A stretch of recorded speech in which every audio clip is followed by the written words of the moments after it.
Have you been in an accident that wasn't your fault? Feeling overwhelmed and unsure what to do next? Look no further. The personal injury attorneys at Phillips Law Firm are here to help. Phillips Law Firm understands that accidents can turn your life upside down. That's why they're dedicated to fighting for the compensation you deserve and to making the process as stress-free as possible. Don't wait any longer. Call now, 1-800-JUSTICE, or visit justiceforyou.com.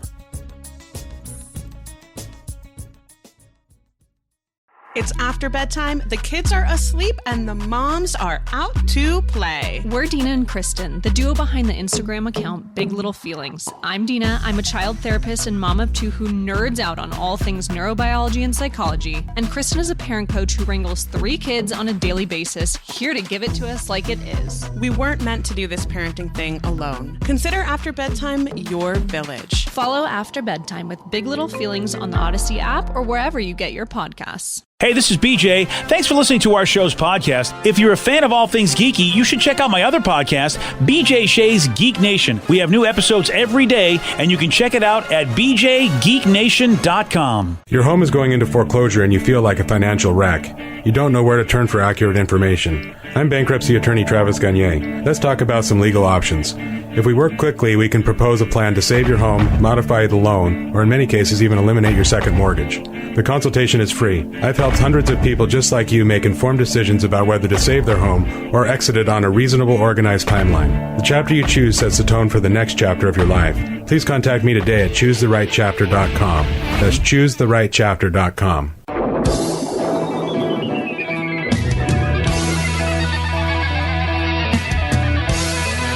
99.9 KISW, The Rock of Seattle. All right, finally, you know what? Finally, researchers are doing stuff that I want them to do. Okay. As they decided, hey, man, let's take a look at what the favorite desserts are. Now, that's important research, and finally, science!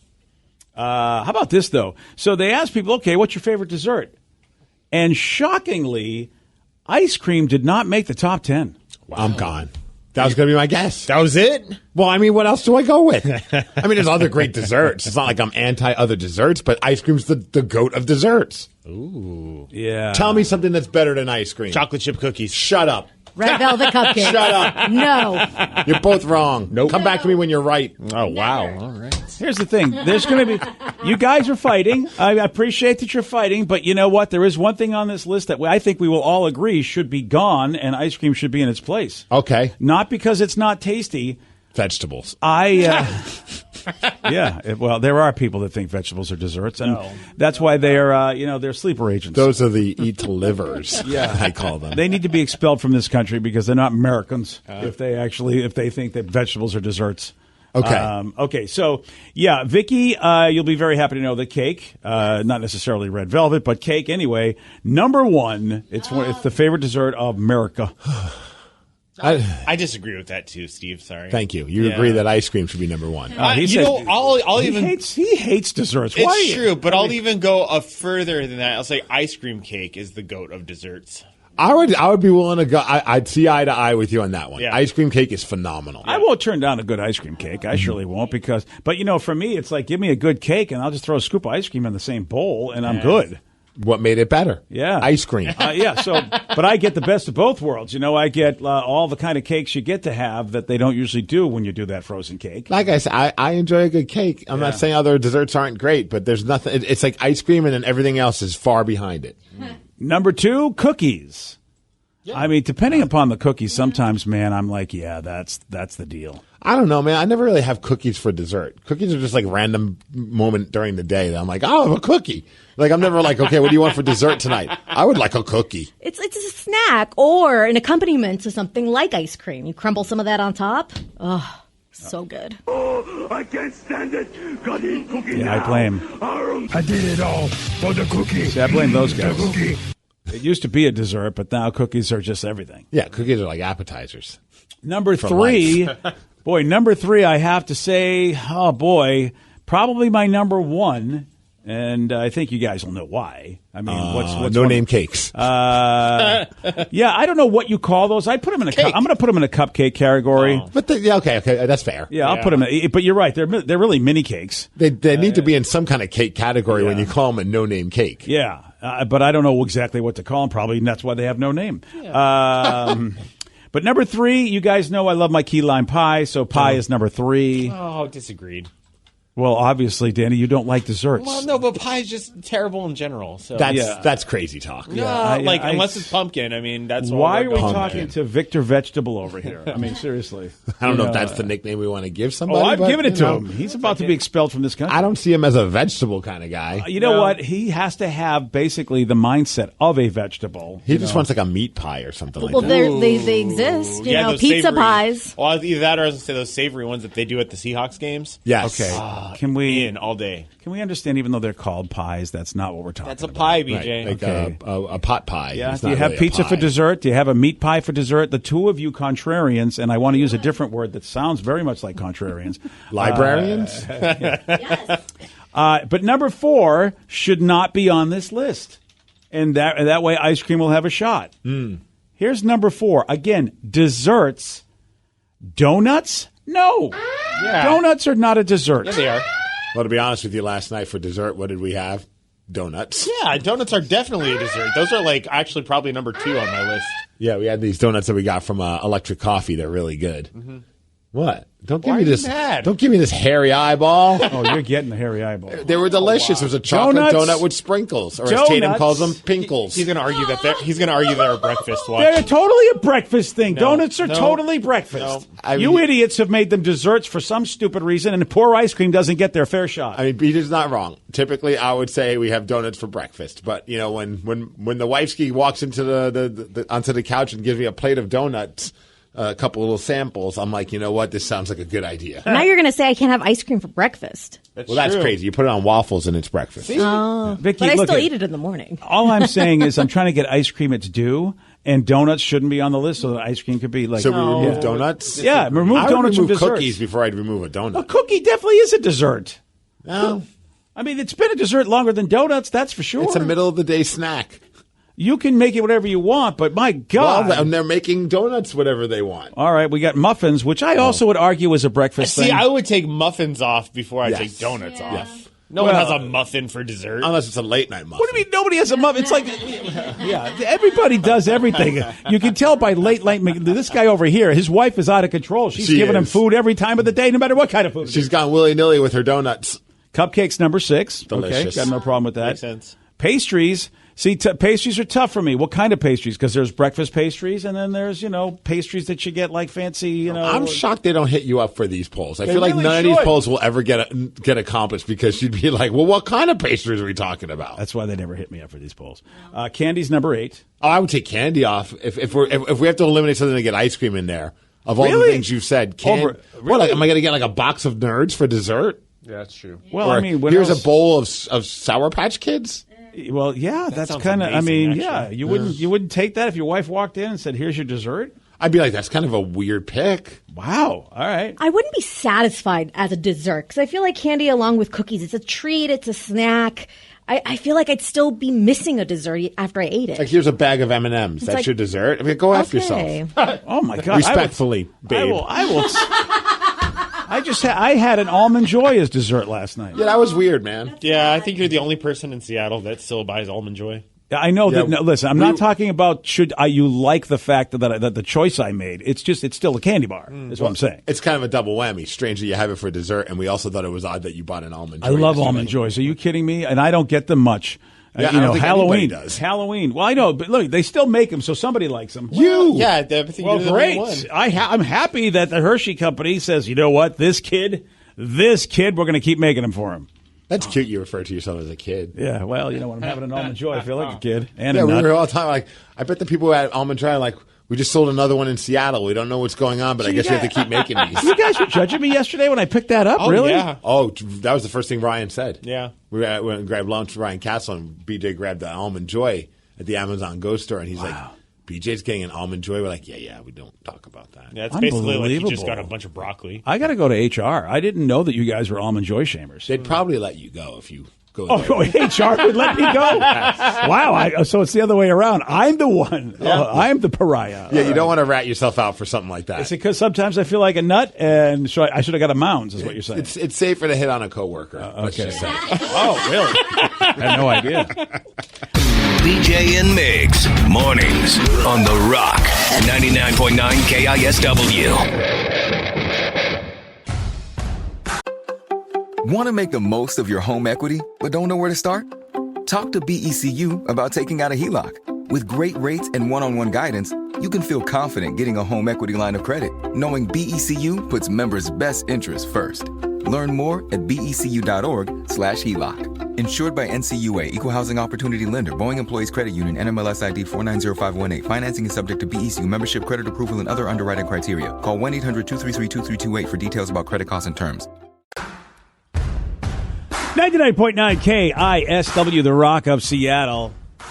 You guys heard this term, tipping fatigue? I haven't, but I think I can make sense of what it means. Yeah. Are we getting burnt out on tipping everybody? Well, wouldn't it be great if you looked up on Urban Dictionary and it had nothing to do with what you think it had to do with? Oh, boy. Yeah, it's maybe like a different version of edging. Yeah, it could be. I was just thinking cow tipping. It takes a lot of energy to tip a cow. Yeah. Something sure I does. never have and never will do. You do get fatigued. Yeah, see, fatigue. Yeah. I've been too fatigued to do it. So tipping fatigue is actually when you're sick of constantly being asked to leave a tip in situations where it used to be considered really weird and not a tipping situation.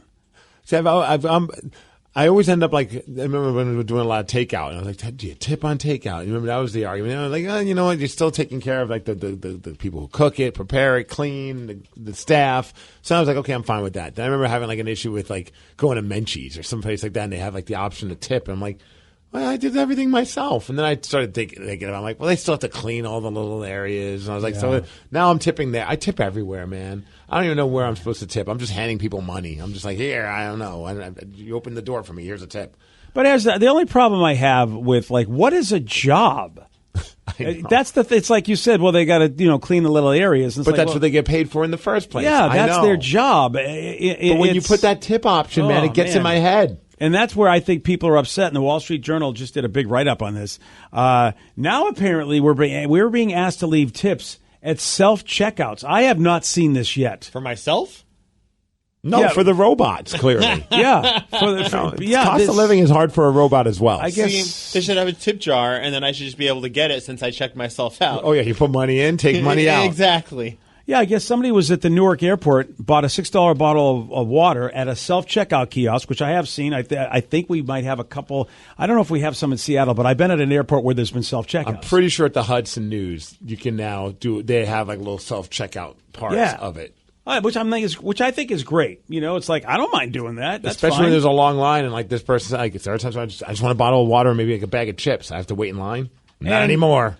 And they have an option on there. As soon as you like it, you scan the damn thing, and then all of a sudden it goes, okay, here's how much you owe, $6. Oh, would you like to leave a 10 or 20% tip? And it's like, but I'm doing this myself. I feel like it's a little bit of both. Like I think like they're probably using the same software that the person that's actually bringing you up. So maybe they're like, it's the same software. We'll just keep it. But I bet there's an option to take it off. But I wouldn't be surprised if they're like, well, leave it on. If someone want to give them a tip, we'll take it.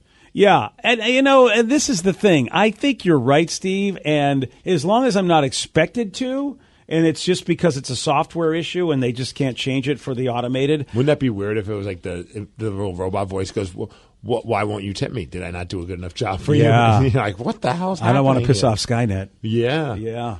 But some people say it feels like emotional blackmail, and I don't know, man. I might be too old to fall for that excuse. I don't know if that fits for me. That's a rather extreme term for it, I think. But I definitely feel sometimes guilted into leaving a tip when you see the option show up, and you're like, this wasn't really a tip-worthy occurrence, but there it is, asking me for a tip. Especially when you've worked in the service industry, you always feel like you felt crappy when you didn't get a tip or you got a really crappy tip.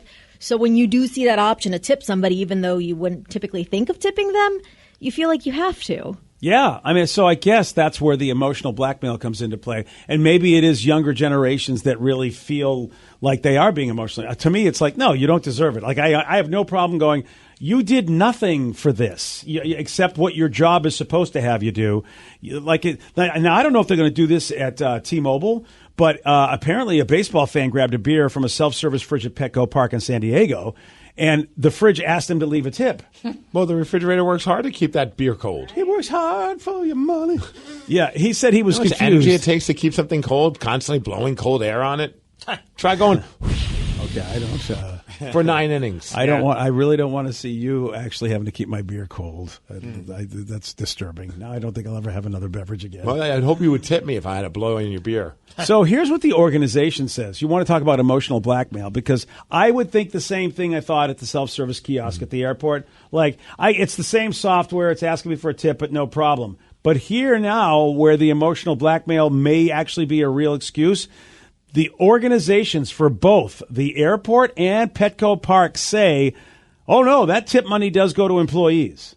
And now you're like, oh, boy, now how do I feel? Because there are people that don't tip them. So should I balance out the universe? But that's the annoying part. It's like, we feel bad if we don't tip. The employees are like, I'm not getting paid enough. The person getting the last laugh is the employer, the company, because it's like they don't have to pay as much. They're like, we'll just guilt everybody else into paying the employees more, when at the end of the day, maybe they should be paid more. And that's kind of where tipping kind of started, was back, I think, in the 20s or 30s, when the Depression hit. A lot of the times people would get tips like, hey, I want faster service. And the waiter, waitress would say, oh, I can decide to serve them or not if I want this extra tip, but I'm getting paid, so I don't care. But when the Depression hit, a lot of times they're like, I can't pay you, so you should take the tip. So that's how they did it. They started not paying their employees, so they had to rely on tips. Wow. And now as a society, this is our norm. And honestly, like, as somebody who has worked in the service industry, I feel like if we can just get rid of tipping and actually pay people a livable wage, might be a better that's option. What I remember. It was like, okay, you tip the waiters and waitresses because they were being paid less, which that's a whole other argument. They shouldn't be. Right. But okay, they're getting, and part of like how they get by from the tips. But then you have other places like moving companies and this, that, and no. But it's like, okay, now I got to tip the guy who did the moving for my place, but they're getting paid to do it. Like, it's not like they're doing anything above and beyond other than what their job entails. Especially if they break something. It's like, why would I tip you? You broke something. Right. I mean, you didn't even do your job, right. Or like if a refrigerator's delivered to your house. It's like, okay, well, I mean, yes, I know it's a strenuous job. I'm not downplaying that, but it's like you're getting paid for it. Now I'm being put in an awkward position of having to hand you a $20 bill on top of what you got paid. It's like, I had a big dilemma. I don't know what to do, so I just end up, to avoid the awkwardness, I'm like, here's $20. Exactly. I mean, and the guys delivered a refrigerator to my house and wrecked my stairs because they dropped it.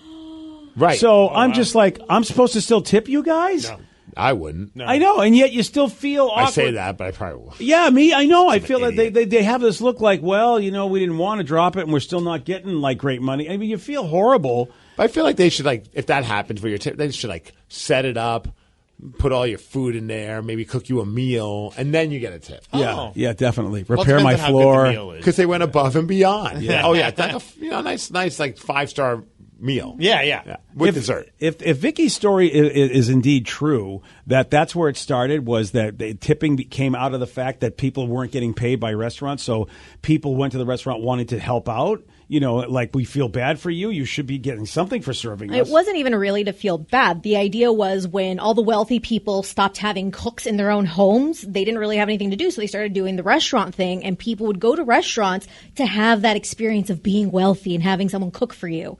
So they started going, that's the whole idea. You wanted to feel fancy, you would go to a restaurant. And then once they couldn't pay their employees, they're like, yeah, you just take the tips.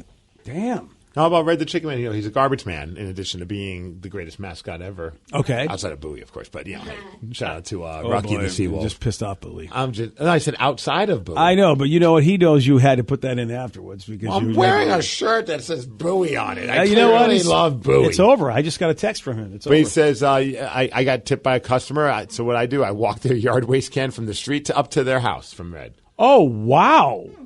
Wow. That's extra service. That is super. Because you know what? A lot of those dudes don't like to get out of those trucks at all. They get mad if they have to. Yeah. And look at Red, which I don't blame them. They've got like the big, the big claw things that basically it's like they're like in the basically arcade every day. Tatum and I love watching that watch that happen. Oh, yeah. Picks it up, pops it up, dumps it in. I mean, it's the greatest toy ever. But we have a toy garbage truck from Bluey because of that. So how about Red gets out and then walks it up to their thing for a tip. And now I need to know, Red, you can text us, how often do you get tipped? I only think of Christmas. Christmas is the only time I ever tip the trash people. And I don't mean that the people are trash themselves. What I mean is the people take your trash. Yeah, he's an Oakland Raiders fan. Because I won't tip anybody I work with because they really are trash people. All right, there we go. I think I've identified. So then now here's the conversation about that. So like it used to be you would tip the garbage man because they were getting out, they were picking it up, and that was strenuous. And I'm not saying what they do isn't hard still, but it's definitely changed where now you have the automated thing that picks it up and pops it into the garbage. Do you feel like that's still a tip-worthy job now? That really is that's a very interesting situation because that's what they get paid to do. They literally do get paid to take the truck up the street and empty the trash. Yeah. That's what they get paid to do, and now the machine does it for them. And here's the slippery slope, BJ, because this texture does bring up a good point. You'll tip the pizza delivery man for dropping off a pizza, yet you question tipping me when I deliver and install your 400-pound fridge and get paid the same amount as the pizza man. Really? You're not wrong. No, you're not. Again, I can't argue with you. You're absolutely right. Yeah, that is a very good point. But I get to eat delicious food when that guy drops his food. But maybe if you put a delicious pizza inside that fridge. But would you pay more money? Here's the deal. The bottom line is this. Vicky's right. I think it's a great idea if we end tipping altogether, but pay people fairly. Oh, we can't do that. The companies won't do that, BJ. That's the thing. See, we are having these arguments. Right. It's up to us to help everybody out. Like the garbage person. Takes a village, Bray. Yeah, like the refrigerator guy is like arguing with us. We're arguing with him. Oh, we're not arguing. He's right. He's not right. Well, based on the argument, though, why are we tipping a pizza guy but not wanting to tip a refrigerator guy? See, that's the thing. It is they are having us have the wrong argument. No, I got what you mean. Yeah, it is. We shouldn't be tipping either of you. Yeah, we shouldn't be tipping anybody, and you should be getting full price. And if I can't go to a restaurant and afford it, then you know who needs to take the hit? The people that own the business have to take the hit. Now, I know not everybody who owns a restaurant is a skillionaire. I get that. But like I'm talking the big giant companies that are making money and you have to tip in order to help their employees get by. Maybe you shouldn't be in business, or maybe you're charging too much. Really, Wall Street in general needs to take a look at the fact that we're getting effed right now. Do you know, like a new car? The average new car costs like almost $50,000. There's no more low-priced cars because of the chip shortage, and so they've decided rather than make affordable cars. Potato chips? Yeah, the potato chips, for some reason, you can't have a car without a chip. That's why I stopped eating potato chips. I want to be able to afford a car. Yeah, well, you ought to think about that next time. All right, Ruffles? I can't drive an affordable car because of you. Ooh, we have a counterpoint now. Yes? Person says, the pizza guy drives his own car, though. I would tip the pizza guy just to help out with the wear and tear on the vehicle. The refrigerator guy drives a company truck, no tip. Don't they get paid, though, for mileage or whatever? I don't know anymore. Yeah, see. And also, so then how do you determine how much? So, like, a pizza guy, you give him, like, a little bit of a percentage of what you just spent on, like maybe like a 20% tip. Yeah. Whereas with the refrigerator, you give, like, a $20 bill, probably. Or $20 for each person. That's what I would usually do. If someone came and delivered something. So, like, now I got to figure out how much is what. This is the thing. If we just could pay the one price and go, you know what? I guess we're not going out to eat tonight because it's more expensive, but at least everyone's getting paid the right way. What if I tipped the delivery guy with the refrigerator a slice of pizza? Ooh. I feel like at this point you're doing so much work that they should tip you. Think about it. It's too much stress. Of all the work that you do to get the pizza to the guy and make sure everybody says, yeah, you should get a tip. Now I need to time it so that the pizza delivery guy shows up at the same time as the refrigerator installer guy. And shouldn't the company tip me at this point because I'm a good customer? How about me being a great customer, paying my bill on time and tipping their guy? Where's my tip? I'll give you some kind of coupon code or something like that. Ah, thanks, man. Yeah, except it better not run out. Me and coupons that run out. That's fair. That's very fair. Yeah, I don't like that at all. Today's podcast is brought to you by bankruptcy attorney Travis Gagne, who's ready to answer your questions about bankruptcy. Travis, is it true that if you filed for bankruptcy once, you can't file again? Even if you filed bankruptcy before, you can almost certainly file bankruptcy again. Different types of bankruptcies have different time limits between filings. In Chapter 7, full bankruptcy, you can only file Chapter 7 once every 8 years. However, you can almost always file a Chapter 13 case. Chapter 13 cases can be filed immediately following a Chapter 7. They can be filed immediately following a prior Chapter 13 case. Chapter 13 is a reorganization plan, so there will be some type of monthly payment, but it's based on your budget and your ability to afford that payment. So Chapter 13 is an option in almost all cases, even with a prior bankruptcy filing. Thanks, Travis. If you have more questions about bankruptcy, you can reach out to Travis anytime at choosetherightchapter.com. That's choosetherightchapter.com. Thanks for listening. Have you or a loved one been injured in an accident? Are you struggling to recover fair compensation? Look no further. At Phillips Law Firm, the experienced personal injury attorneys will fight for your rights and get you the justice and compensation you deserve. They handle a wide range of cases, including car accidents, slip and falls, medical malpractice, and workplace injuries. Justice is a phone call away, so don't wait. Call today for a free case review. Call 1-800-JUSTICE or visit justiceforyou.com. It's after bedtime, the kids are asleep, and the moms are out to play. We're Dina and Kristen, the duo behind the Instagram account Big Little Feelings. I'm Dina. I'm a child therapist and mom of two who nerds out on all things neurobiology and psychology. And Kristen is a parent coach who wrangles 3 kids on a daily basis, here to give it to us like it is. We weren't meant to do this parenting thing alone. Consider After Bedtime your village. Follow After Bedtime with Big Little Feelings on the Odyssey app or wherever you get your podcasts. Hey, this is BJ. Thanks for listening to our show's podcast. If you're a fan of all things geeky, you should check out my other podcast, BJ Shea's Geek Nation. We have new episodes every day, and you can check it out at bjgeeknation.com. Your wages are being garnished. We can stop that now. It's hard enough to pay your bills when things are good, let alone when a big chunk of your take-home pay is gone before you even get your check. I'm bankruptcy attorney Travis Gagne, and I can stop the garnishment and get the creditors off your back immediately, often the same day as our consultation. Both Chapter 7 and 13 provide bankruptcy relief, but choosing the right chapter is crucial. In a free consultation, we can create a plan to get your finances back under your control. The chapter you choose sets the tone for the next chapter of your life. Please contact me today at choosetherightchapter.com. That's choosetherightchapter.com. Let's play Beat Migs. It's time to play the game. So everybody scream his name. Beat Migs. Don't be a loser.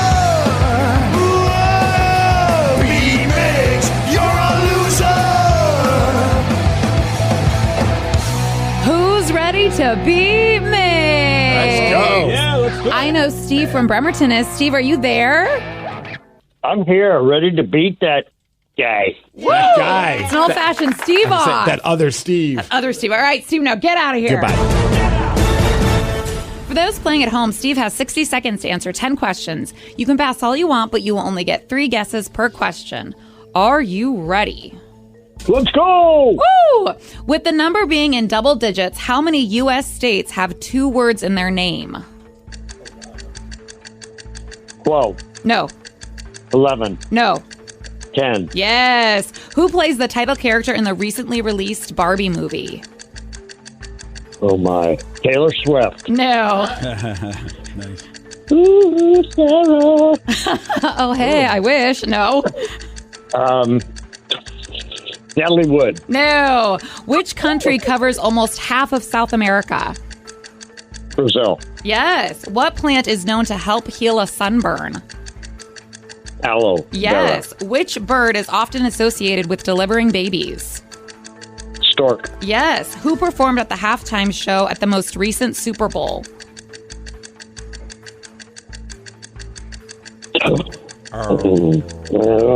Pass. In the Hunger Games, how old do you have to be to enter the drawing? 18. No. 15. No. 16. No. Steve, you got 4 correct. Well, it's better than 2. Yeah, it is better than 2. Thank you, Jay. No problem, buddy. I'm just trying to look at the bright side. He's a mathematician over there. There you go. Cite me. Let's see how the other Steve does. Uh-oh. Steve, are you ready? Yes. With the number being in double digits, how many U.S. states have 2 words in their name?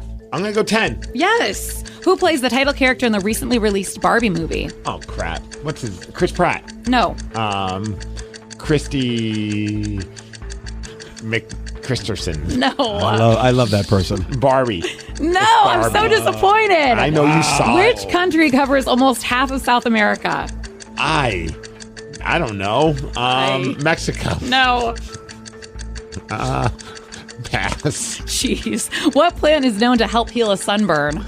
What plant? Plant. Oh, plant. Aloe. Yes. Aloe. Which bird is often associated with delivering babies? Stork. Yes. Who performed at the halftime show at the most recent Super Bowl? Oh, crap. What's her face? Rihanna. Yes. In the Hunger Games, how old do you have to be to enter the drawing? 13. No. 18. No. 21. No. Disneyland is in what California city? Anaheim. Yes. How many stars make up the Big Dipper? 6. No. 7. Yes. Who directed Big Fish and Beetlejuice? Tim Burton. Yes. And with that, you get 7 correct, which is a win, 7-4. Let's go. Sorry, Steve.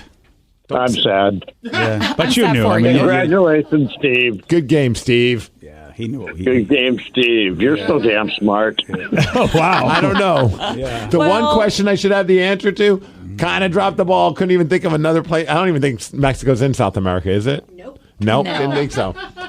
Wow, So, you know what? calling You me didn't smart, have, you not didn't a have good to ask that question. You could have made yourself not look so bad. Yeah. Well, you know what? Honestly, the question shouldn't have been asked by Sarah. She set me up for failure. I do agree. did I? Yes. I do agree. We need to look into that situation. The other Steve did get that one correct, though. It is Brazil. Well, see, he got the one that you need to be smart for, so he should go to bed, rest easy, knowing that you're smarter. Well, and neither of you guys got who plays the title character in the recently released Barbie movie. I don't know, come on. Paris Hilton? No. No. Who's a hot blonde that you know? Exactly. Hot blonde, Reese Witherspoon. Oh, my God, no. I mean, somebody a little bit more current. She was in Suicide Squad. How about that? Oh, She plays a very popular Batman. She has a fun person. name, right? Harley Quinn. Yes. Yeah. So What's her name, though? Oh, I don't know. Margot. Vicky Vett. Margot Margot Robbie. There we go. Hey. That's it. Do you know That's who the ticket. co-stars along with her? Yeah, Chris Pratt. No. No, it's not Chris Pratt. It's the You guy. don't deserve this win. I've never been so disappointed in No. you. It's my guy, Ryan Gosling. It's Ryan friggin- Gosling. It's the Notebook jerk. Guys with hair. That are sexy. Oh, it's the guys with hair. He just blacks them all out. He's like, I don't know who you people are. If you have hair, I don't know you. And in the Hunger Games, how old do you have to be to enter the drawing? Vicky, you know this, 13? 12. Dang It is 12. Okay. Young. Oh, so close with 13. You really were. And I don't blame you for going to legal ages of things, like say maybe 18, 21. Yeah, they were. Look, the Hunger Games, they're not nice. Okay, they go after the young kids and make them fight for food, and it's not cool. So you saw Barbie? I did. How was it? It was actually I'm hearing good things about amazing. this film. Yes. I wasn't like on the fence about it, but I had a group of friends that were going, so I just kind of was like, okay, yeah, I'll come along. I'll dress in pink. Let's do it. And J-Rubs went with me as well. Did he dress in pink as well? He sure did. Damn straight. So many people are doing that all over the saw internet. that. I'm seeing that. Yeah. All these pictures of people. And it seems like I think people are going to this movie more for the Instagram photos outside of the theater than actually to go to the movie. Oh, yeah, because there's like a Barbie box Yes. outside of all the theaters. Yeah. He wore a pink flamingo shirt and he had nice pink heart sunglasses that I made him wear. And he actually enjoyed it too. We both did. It was way more funny than I thought it would be. Oh, so it's not a serious movie. No. Oh, that I don't No. want to go. I mean, they touch on some serious subjects, I guess, but like in a very fun, playful way. Spoiler alert.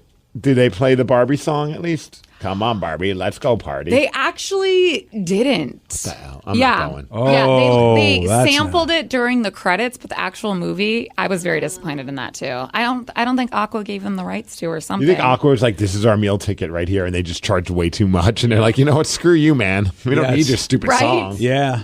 Even though they should have, because it's a very popular movie. So could you share, what is the premise of this film? I don't even know anything other than it's a Barbie movie. I didn't either. Neither do I.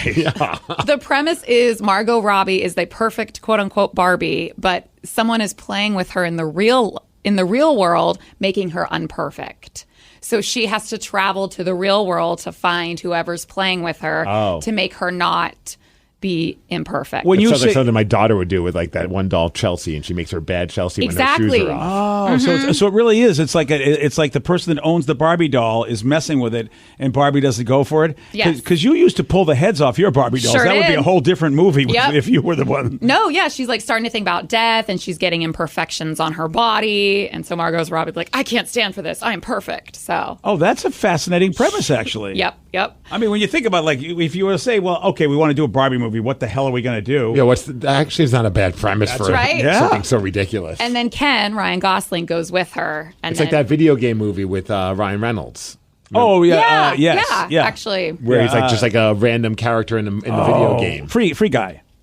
Is that what it is? I think it was Free Guy. Yeah. Where it's like, this seems so ridiculous, but it's actually kind of a fun premise. Yeah, I've seen both, and I liked Barbie way better, actually. You like Barbie better than Free Guy? Free Guy was so fun. Dude, oh, I don't know about this. Rotten Tomatoes got 90% both sides. No, on Audience Barbie? and critics. Wow. I love how they call the other movie, which was a completely different movie altogether, about, I think, the creation of the atom bomb.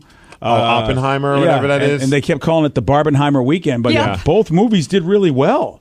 Like I think Oppenheimer made about 80-something million. Yes, right around there. I think a lot of theaters too were doing like you can buy tickets to both and just go to one and then just Barbenheimer. Yeah, stay and see the other one. Somebody just said, "Hey, if you search the Barbie movie on Google, the whole webpage turns pink and it does pink fireworks." It's so fun. It does actually just turn pink on me. Oh, look at that! There it is. Yep. Oh, I loved it.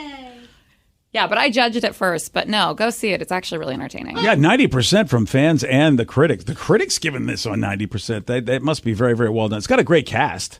That's, you know what? Movie people are happy because they're trying to get us back in the theaters, trying to figure it out. And again, would this be one of the biggest movies? Meanwhile, Indiana Jones is like, why? Why is our life the way it is?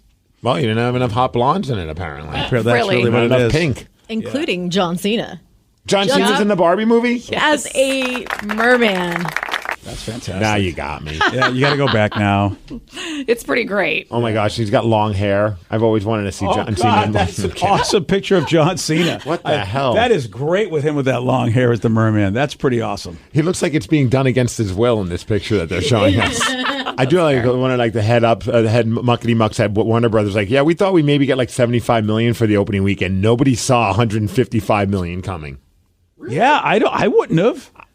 The only reason I say really is because there was so much press for this movie. Like Barbie was everywhere for the past month. Yeah, filters on Instagram. Yeah, to admit, that surprises me that they weren't expecting that because it was so popular. Well, usually when you see that much advertising, and maybe I don't know how many interviews have been done, you wonder, okay, is the movie not good? When there's just a ton of accessibility but in this particular instance, it's like it actually worked out well for him. No, I gauge it. Is if one of the stars wants to do an interview on a radio station, that means the movie is probably not very good. Yep, you're right. With all due respect, it's like they quote unquote lower themselves to talk to us idiots. Yeah, that means they're trying to get people to go to the movie. BJ and Migs, mornings on The Rock, 99.9 KISW. Is your relationship going sideways? Have a family issue? Problems with your coworker? Do you need advice? We're here to help. No problem is too dumb. No dilemma is too silly. This is Help Wanted with BJ and Migs. 99.9 KISW, The Rock of Seattle. What's Help Wanted? Well, we've been getting phone calls for years here, texts, messages. Rockaholics just like, man, I need some help, and I don't want to go to a therapist because that costs money. So they know that we have been through a lot and also have paid a lot of money on therapy, so maybe there's something we can do. Yeah. So whatever problem you're having, it doesn't matter. Relationships, work, anything else. I don't care how dumb it is. We are here for you. Call us or text us now, 206-803-ROCK. It is Help Wanted. Oh, man, we got a few texts. One that just came in this morning, one that came in over the weekend about dream crushers, man. I'm the perfect dream crusher. I'm the guy. All right, well, we got a couple of them. I figure we start with this one because they hit us up last week and they hit us up a couple of times. So they said, hey, how do I break it to my girlfriend that she's not going to become a model? Oh. And that these opportunities that she's getting are just from pervy photographers. Oh. No. Oh, sorry. Oh, yeah. That is, I don't know where the line is between, do you have a shot or is it a pervy photographer? It's hard to see. Well, he says, I don't mean to sound rude. My girlfriend is gorgeous, but she's not a model type. She's attractive, and whenever she posts a picture on Instagram, she gets hit up by photographers. She's almost 30. I tried to explain to her that all these photographers are just creeps hoping to get naughty pictures done of her, and she's mad, saying that I'm crushing her dream and that I'm being jealous. Should I just back off and let her pursue her quote-unquote dream? Yeah, this is difficult. Oy. It's very, very difficult. I don't think this guy is wrong, but that is a tough conversation without sounding jealous. It's interesting because we know some people who are working well into their 40s doing photography that we've, so basically we used to have some women that used to do stuff for the station that are doing a lot of photography. I have no idea. They seem to be going to a lot of different places. But again, I'm not sure if they're making a ton of money doing this. It's really I don't know what this is that they're doing, I mean, maybe have a conversation with her and just like, what is this dream that you're hoping? Are you hoping like this to be like how you're going to pay your bills and or is your dream just to have a collection of pictures over the years of you at your younger years? You know what I mean? If your dream is just to be able to I did some modeling pictures, but I don't care about the money. Then that dream seems pretty accomplishable, if that's a word. I don't. But if you're hoping that you're going to go off and hit all the red carpets, maybe that might be a little bit of a stretch. Yeah, it's a good question. Hobby or business? And if she does say business, it's like, all right, what is your business plan? Because you are your OnlyFans model. Nothing wrong with that. Gonna maybe mention that, but if she's not comfortable with the OnlyFans lifestyle, she's gonna have to sit down and learn how to market herself. Maybe get a financial advisor, planner, and get going and actually work at it, not just taking pictures, because it's more than that. Yeah. See, I feel like that's a hobby to me. And that's fine. Yeah, but see, here's the problem. If you're the dude, it's one thing if your hobby is like, you're going to go and try to be a wrestling guy, or you're going to go play board games, or, but if your significant other's getting naked for people, that could be a tough hobby to sell. Well, maybe then the conversation, like, hey, if you want to do these pictures, can you just do them with maybe like either someone that has a very good track record or with females, just at first, just to be like, hey, because what do you say? Like, oh, go take a picture with this guy, and then it turns out it's a really weird situation, and you just kind of agree to let her go. He's kind of in a crappy situation. Yeah. And make sure that, there's contracts, stating that these are her pictures, because a lot of times if it is a not so up and up situation with this dude, he could use them and sell them for porn sites and all these other things if they are more on the nude site. Because I've met a few guys that said I'm a photographer, and then they were very quick to want to show you pictures of people and naked, Yes. and I'm just like, are you a photographer? Do you have a really good camera and you've convinced enough women that you can take pictures of them? Mm-hmm. Yeah, and then what does that mean to what is everybody getting out of this? We know what the pervy photographer's getting out of this.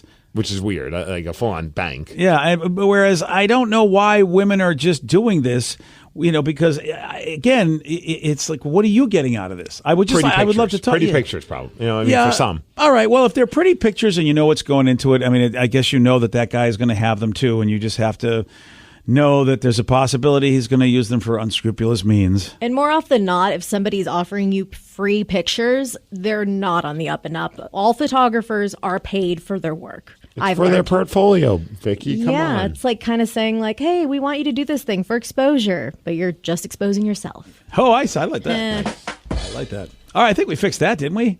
I don't know. Yeah, probably not. This poor guy's in trouble. He's damned if he does or doesn't in this situation. Because, you don't want to come off as a jealous boyfriend, obviously, but also if you're concerned about her going into an environment that's not very, maybe she's got blinders on because she just wants to take pretty pictures and it turns out to be some kind of creep. I think there's no winning. I think if you have a hobby that somebody is, you get to say, this is a deal breaker for me. And if she says you're a dream crusher, it's like, look, if you really think you can do something professionally, then how about we make sure that who you go to is a professional? Otherwise, it's a hobby. And then like Steve said, you're in a tough place. How about this person says, hey, guys, been married 7 years, together 10. My wife refuses to maintain cleanliness of the house and has settled for a messy house. I'm tired of living in filth. She doesn't listen to me. What do I do? Okay, I feel like did he say anything about their work situation? No. Okay, so not unless there's something missing in the text. He just said he's married. Married for 7 years, been together for 10, and the wife is now a slob. I'm just paraphrasing. Okay, well, here's the deal. There have been many households where there has been somebody that's a slob, and you married them, right? He says, I take care of everything outside of the house and the income. Okay, so she's a stay-at-home? Sounds like it. Is that what he's saying?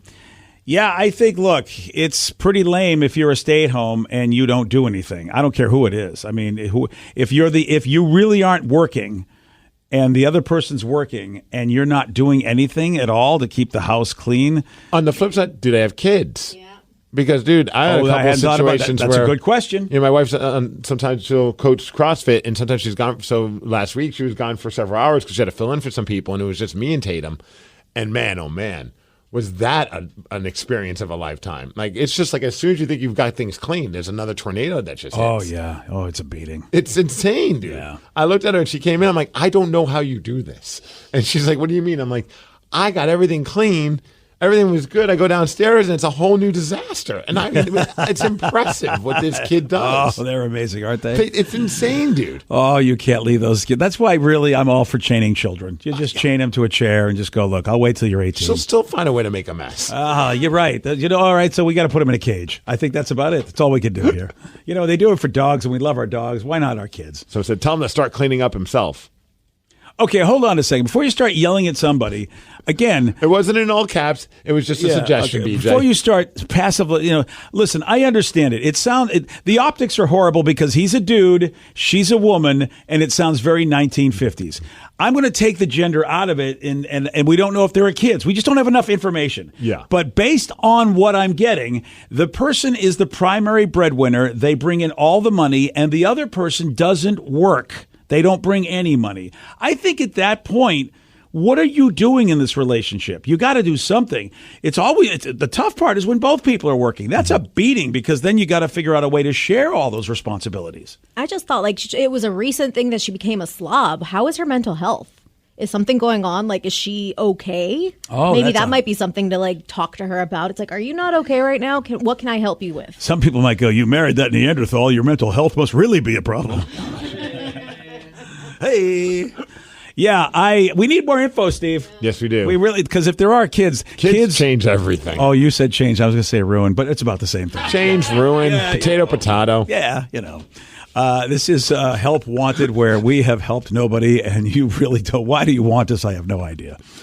Going back to Dream Crushers, got another text. Actually, we've had this guy in studio. I remember he was moving off to another state, and he had dreams of training to be a professional wrestler and all that. Yeah. So he says, hey, Migs, I don't know if you remember, I began training in the wrestling world inspired by you. Well, recently I had some health challenges that kept me from training. My wrestling camp owner told me that this is not for me because I'm either hurt or sick. I disagreed with him and said I need time to handle my health challenges. Without responding, he just up and kicked me out of the school group chat and just left me hanging. I still want to learn, but his school is the only one close to me, and he no longer seems to want to talk to me about training anymore, and he's closed the door on me. What can I do? That's really upset me, and I don't know what to do. I thought I was being respectful and professional, but I've been met with childish actions and the silent treatment. Okay. Well, welcome to the wrestling industry where it's run by childish people. Yeah. Probably any industry, but I see it a lot. I don't know what to tell you, man. That sucks if that's the only school that's near you, but that person makes the call, and if they don't feel like you are a fit, that's unfortunate. Maybe work on getting in great shape and proving them wrong and coming back in and just kind of have blinders on. Yeah, you know that world better than me, Steve. You really have to bust your ass to be good at something and show up maybe even when you are sick. Or at least you really got to, if you look like you're kind of not 100% committed, it's tough. It really is tough.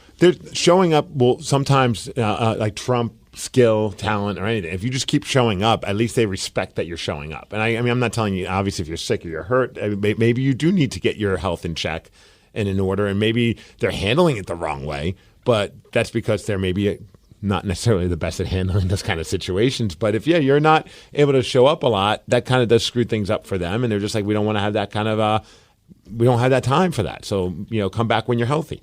It's hard, man, because to be great at something, you got to suffer. I mean, if you want to be the greatest at anything, you're going to have to sacrifice and suffer. But there is, the idea of some generations that just don't think anything is worth that. Mm-hmm. So then how is anybody going to be great at anything if they think that's not worth it? The money's not worth it.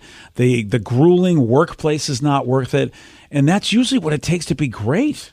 And I don't know, it sucks if the person left you hanging. Obviously, they should be maybe a little bit more adult about it. But I don't also know this. Maybe you were hitting them up too much, and they were just like, "Look, I don't have time for this." You know what I mean? Maybe they didn't handle it the right way, but at least they're not just taking your money. I mean, because there are some places that are just like, I don't care if you're hurt, sick, or whatever. If you're giving us if you're paying monthly, we'll take your money. Yeah, I feel like that's, if you could pay somebody money, usually they don't kick you out of anything.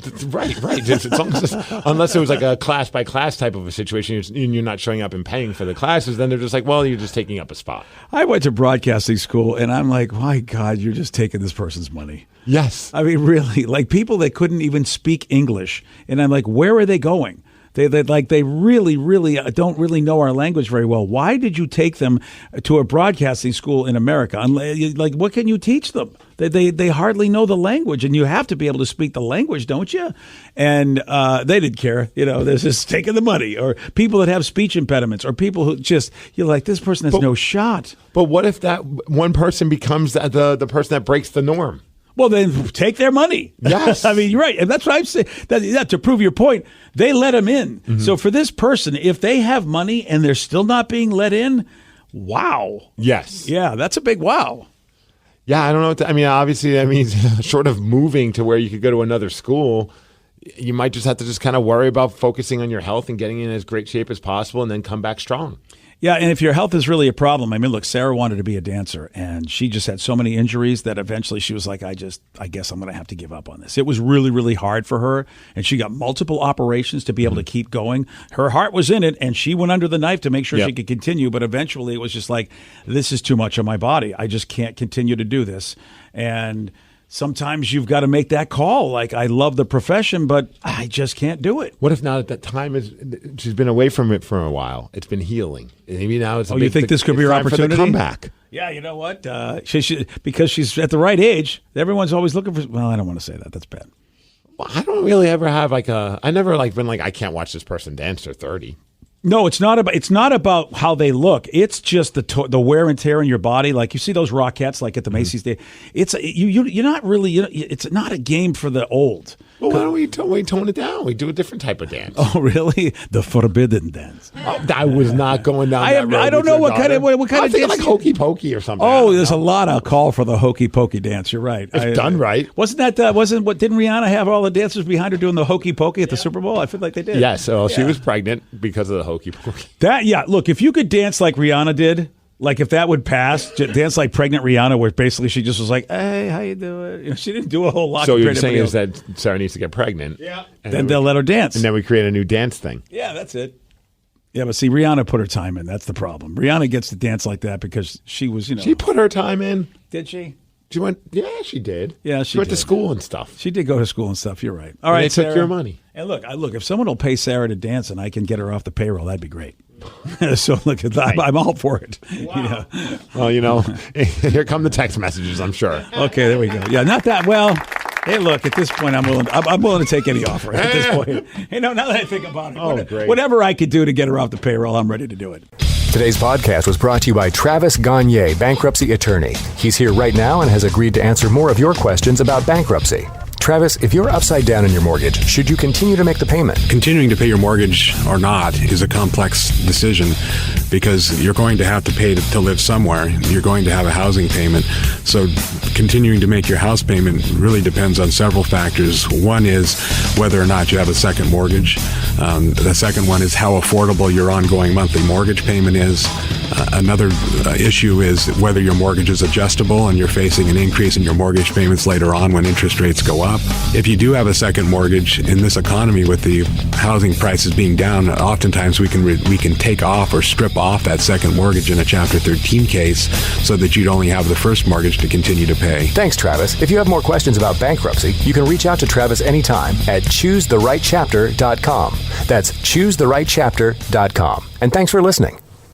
Dealing with an accident and injury claim can be overwhelming. Let Phillips Law Firm fight for you. We understand the pain and suffering, and we're here to guide you through. Call 1-800-JUSTICE today for a free case review, or visit justiceforyou.com and let Phillips Law Firm help you on the road to recovery.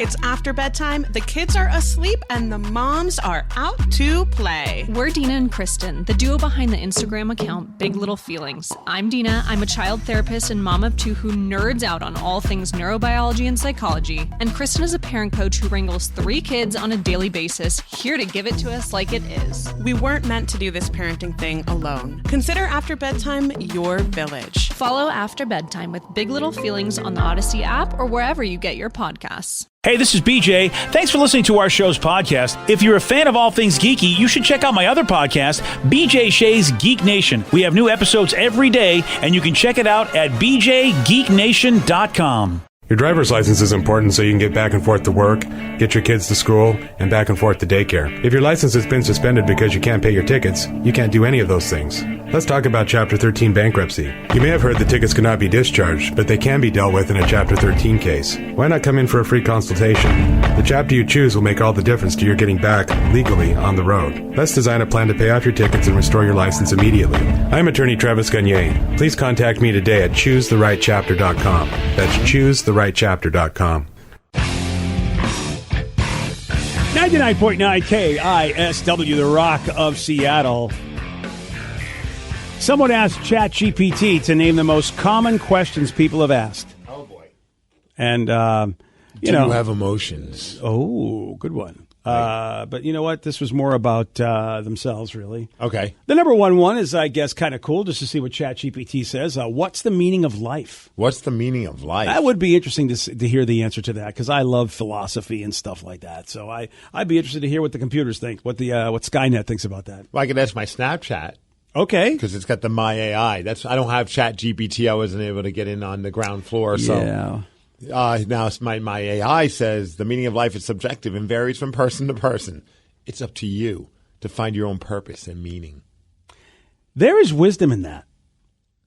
Deep, man. Here we are now siding with the robots, bro. I am so siding with the robots. So I'll tell them, great answer. That's a great answer. Because I'm still trying to stay on my good side. There are many times I want to tell my AI to F off, but I know I can't. Well, think about this, Steve. He said thanks. Yeah, you're very welcome. Think about that answer. Like, the meaning of life is basically, you know what? It's unique to you. You are going to find your own way, and it's not going to be the same as anybody else's. Yes. So, and I think the best moment is when you realize that it isn't trying to satisfy others, and then all of a sudden life gets a lot better, in my opinion. Well, it's not a bad opinion from a mental health standpoint because that's kind of what they tell you. I did throw it into ChatGPT since I did get on the ground floor. Yeah, well, fancy Danny. I have my pinky up, and it gave a much longer explanation than. Oh my gosh! All right, wow, I'm more of a fan of my AI. Yeah. I'm starting to appreciate the grass is not greener. It gave me points, bullet points. And then can you nutshell it? Is it basically what Steve's AI said? Just like, find your own way? Can we hear a couple of things in there? Like any examples? What's the meaning of life? It's basically ChatGPT? This has been an existential question that's been debated for centuries. Here are some of the common meaning of life, or what some of it says. Religious or spiritual meaning. Many people find meaning in life through religious or spiritual beliefs. 2, personal fulfillment and happiness. Okay, some individuals, you get the idea. But it's Steve's. Yeah. You know what? That's your answer. My answer's way better. Yeah, it's the same thing. I mean, what ChatGPT is saying, here are all the ways that people find, and as we know, how many philosophies and religions are out there, and then within those religions, how many people are doing it their own way anyway. Mm-hmm. Nobody is following their church the way everybody follows their church. They got their own thing, and well, that's what Steve's guy, it just said that. It said, do your own thing, man. Yeah, exactly. And a lot smaller of a response. Yeah, way quicker, couple sentences, and we're good to go. Yeah. The computers, the ChatGPT and your, was it My AI? Is that My AI, yeah. Yeah. If people could just look at My AI every time they're about to get into any heated discussion about the 3 big topics you're not supposed to get in discussions with at parties, politics, sex, religion, and you go... The fun ones. If somebody just goes, hey, let me talk about subject A, and Steve, you could just pull your phone out and go, oh, here's my opinion from... And it's that, just find your own way, dude, and know that it's not going to be my way, but we still can hang out together. Yeah, my Snapchat told me... I mean, it's so simple. I mean, you and I could go watch a hockey game and have completely different viewpoints about how life should be for each other, like for ourselves. Right. But we still could go to a hockey game. We can still cheer on Yanni Gord. Yeah. It doesn't matter. I mean, and boy, that's great advice, man. Good job. Good job, ChatGPT. Good job, AI. You don't think so? Yeah, that's I think DJ's it's great a robot, advice. and that's what I have to say. Oh, really? He loves sci-fi. Wow. Of course he is. Yeah. Or an alien. Okay. You don't forget where the robots get this from originally, though. It's our ideas. He's just going to the internet getting it. He's just getting the best ones. That's it. How about this? People have also asked ChatGPT some good ways to lose weight. How can I start a successful business? These are all good questions, but I want to know the weirdest questions that have been asked to ChatGPT. Okay. And so it spit out the weirdest questions that's been asked. Can you help me get laid? Yeah. That's not a very weird question, Danny. That's a hopeless question. Oh, gotcha. I think Joe has been trying. Yeah. And ChatGPT said, I'll get back to you. Does Joe's mic work anymore? Even ChatGPT can't help me. Yeah. That's It blew up. ChatGPT, like all the sci-fi shows. Error. Can you help me write a love letter to a tree? I just asked, and my AI said, sure. But what kind of tree is it, and what do you love about it? Oh. What's the Christmas tree? A maple. Douglas fir. Poinsettia? You know what? Or Douglas fir, yeah. What about plum tree? A plum tree? Yeah. You want to bang a plum tree? Well. All right. And they taste good. Okay. All right. All right, let's see what it says. It's really thinking about this one. Whoa, it's having a hard time. Oh, my. It actually wrote, Dear Plum Tree, I hope this letter finds you well. I wanted to take a moment to express my appreciation for you. Your fruit is the highlight of my summer. Yeah, it is. Wow. Your plums are juicy and sweet. That does not sound right. And they make my taste buds dance with joy. Okay, then. I look forward to picking your fruit every year, and I'm grateful for the nourishment and delight you provide. Thank you for being a beautiful and delicious part of my life. Sincerely, your name. See, really, you did. How does it not know my name? Well, you know. It's in my user. Yeah, sorry, buddy. My user. It says I'm Steve Migs. Yeah, my AI is like, I don't got time to even know your name. I got business to do. Thanks, and again, see, you did really just ask if you get laid, and that's the same thing. You can write that to anyone. You got no reason not to be able to send a sweet love letter to the person in your life anymore. I mean, you could easily just go, I want to write a love letter to something, and boom, there it is. Or like, hey, I'm having a hard time writing a nice letter from a Mother's Day card. Oh, yeah. I got to start using this for those things. Do that, Sometimes I dude. write the same thing every year, I feel. Yeah, but your mom she'll be on to you. Like, what the hell happened to you, Steven? You never write stuff like this. That's a good point. This is way too heartfelt. Yeah, write it in my tone. Basically, the ChatGPT will just write everything you write every year. Happy Mother's awesome. Day. Mom, you're the best. Thanks for bringing me into this world. Mom, you rock. Without you, so many people have been left without this greatness that is me. Oh, yeah. That's usually what I tell them. It's a nice thing to write for Mom. Know that she contributed to greatness in the world. How about this weird question? If I could shrink myself down to the size of a pencil eraser, how many ants do you think I could take on in a fight? That's a great question for ChatGPT. Clearly, a lot of people smoke weed and Yes, they write do. to their AI. How about this one? Do aliens have their own languages? And could you translate them for me? Another weird question asked to ChatGPT. Do you think, though, if there are aliens, that the artificial intelligence would know their language? Ooh. Well, if there is a deep, dark secret in this country where, in fact, at Area 51, we did find aliens and we dissected them, and therefore, obviously, if they were aliens, they probably had some sort of language within their spaceship, like this is controller, just like we do. Like there would be a language to translate. So if all of a sudden it could scour everything, including the dark net, sure, it could find it out, right? I mean, you would think, like, if that information is somewhere, even if it's hidden, do you think the Chat GPTs and the AIs have access to it? Why not? I don't know. That would be really amazing if the government, because look, we know how the government in Washington couldn't even figure out how to, like they got scammed out of all that money when people were signing up for medical insurance, and it turns out with medical benefits, and then they got money, and Washington State got scammed the hell out of that. And so that was a governmental computer system that was basically hacked or made, basically taken advantage of. So why couldn't this go find a regular government computer and get the secrets? Yeah, I wonder. All right, ask. How about this? Can you help me find a unicorn? Oh, no. You need Doogie Howser to do that, don't you? Yeah, it's a good point.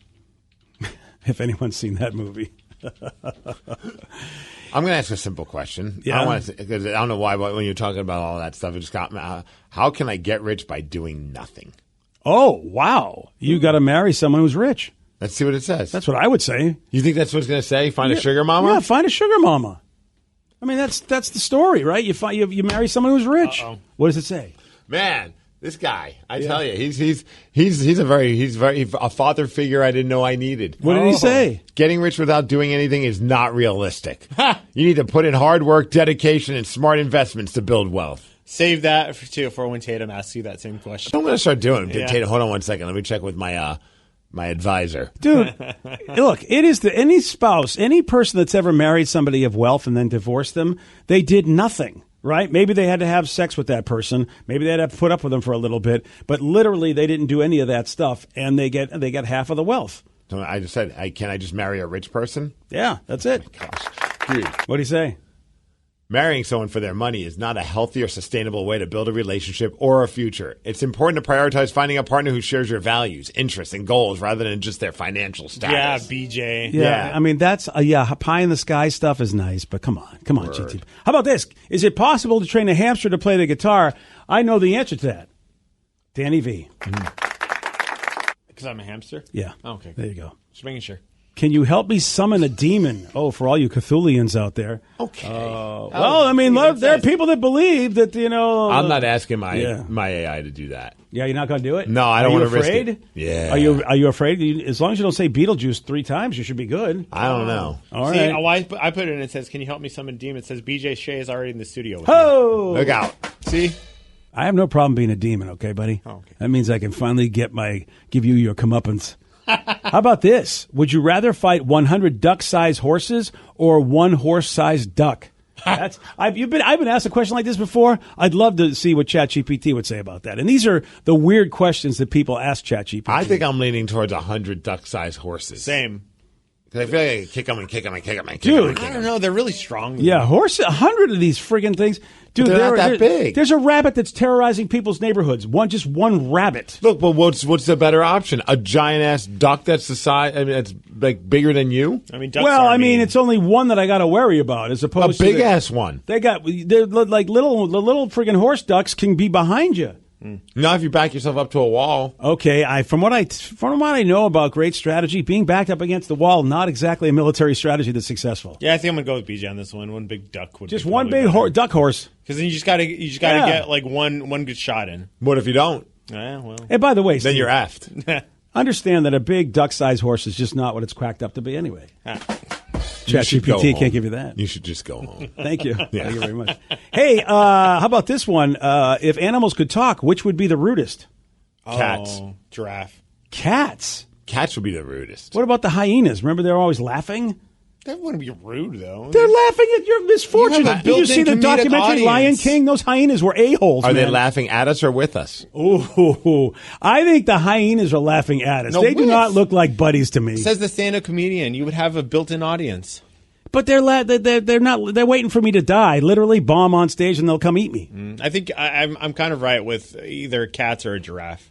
Why would a giraffe be rude? Oh, you have a big neck. Well, I'm gonna be mad about that. They have a big neck, so that makes you rude? Yeah. Now I got to look at a big neck person and go, how you treat me, big neck?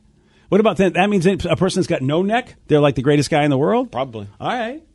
Yeah, I never really thought much into necks and how that makes you as a person. If Well, you're that's happier. Danny for you. I mean, you can't lay down. You have to get like a nice shirt. Now I got to ask. I'm going to ask my AI if giraffes are happy or mad. Oh, okay. Because I think that's really what it boils down to. Are giraffes happy or mad? All right. Well, I can't wait for the answer where the AI goes, dude, I'm done answering your stupid questions. I bet. Well, dude, look what we got. I'm not the dumbest person. There. No, but your AI itself, this is your personal AI? He might quit on you. AI. This is your personal Skynet. What if he just comes and assassinates you? This guy's always got the answers. What did he say about you and your... Yeah. It's difficult to know for sure how animals feel, but giraffes are social animals that live in groups and often display playful behaviors, which could suggest that they experience happiness. And they're not rude, Danny. All right. BJ and Migs, mornings on The Rock, 99.9 KISW. 99.9 KISW, The Rock of Seattle. There's a woman named Karen. Now, she spells it Caryn, so she doesn't get confused with Karens. I think it's a you smart think idea. she changed it because of that? I do. I really. I'm Karen, but not with a K. So Yeah. don't worry. I'm not going to complain to your manager. Now, Karen is a 23-year-old influencer with over 1.8 million followers on Snapchat. How? Oh, she's hot, of course. What am I asking? Yeah, you know what? If she wasn't hot, I would be really surprised. Because isn't that really? I mean, you don't get influencers if you're. There you go. Confirmed. There you go. That's it. There you go. Yeah. There's Karen. 10 out of 10 on Yelp. Yeah. And she just started charging $1 per minute not to talk to her. I see. This is where I'm old because Okay. it's like, why would you pay $1 a minute to do anything with her that isn't sort of like, Pornhub? Like, why are you paying? I don't understand. Interaction. Yeah. You know, There's a lot of lonely people in the world, man. Yeah, man, just someone to talk to. I mean, there are people who go to gentlemen's clubs, spend a bunch of money, aren't even doing it for the reasons we might think. It's just someone to talk to. That ain't healthy, man. Well, I mean, it's that or a therapist. I think they picked the right one. Really? Which one looks better in a black light? Yeah. Your therapist or Crystal on the main stage? Yeah. They're both listening. There is something to be said about that. So Karen charges $1 a minute not to talk to her, but instead to talk to an AI version of her. It's called Chatbot Karen AI, and she's billing it as a virtual girlfriend. Nice. Which I guess when you think about if we did have girlfriend robots that look like somebody, I guess we would get them and people would sell them. I'm assuming you can have raunchy conversations. Is that part of it? I'd imagine that makes me at least understand why people would do this. So like you're in a weird way, like, okay, it's her kind of. It's this hot chick and she's talking naughty to me, and it's only because I went on there on her page and clicked on it, and it's apparently there's already 6,000 members. Oh, it's $1 what, an hour, she said? Yeah. $1 a minute. $1 a minute. 6,000 members, and let's just say each one of them spends 10 minutes. Do the math on that. I don't know what it is. Well, you said that she's making about $70,000 in a week, right? Oh, yeah, you're right. So that's how much she's making. So she can make about $5 million a month. Wow. And apparently there's a wait list to join Karen AI. Yep. 26-hour wait. So we can scoff at this all we want. But I mean, is this any crazier than like some of these NFT things that we hear about? Like, I don't understand any of this crap. And it's like, but people are spending money on it. Dude,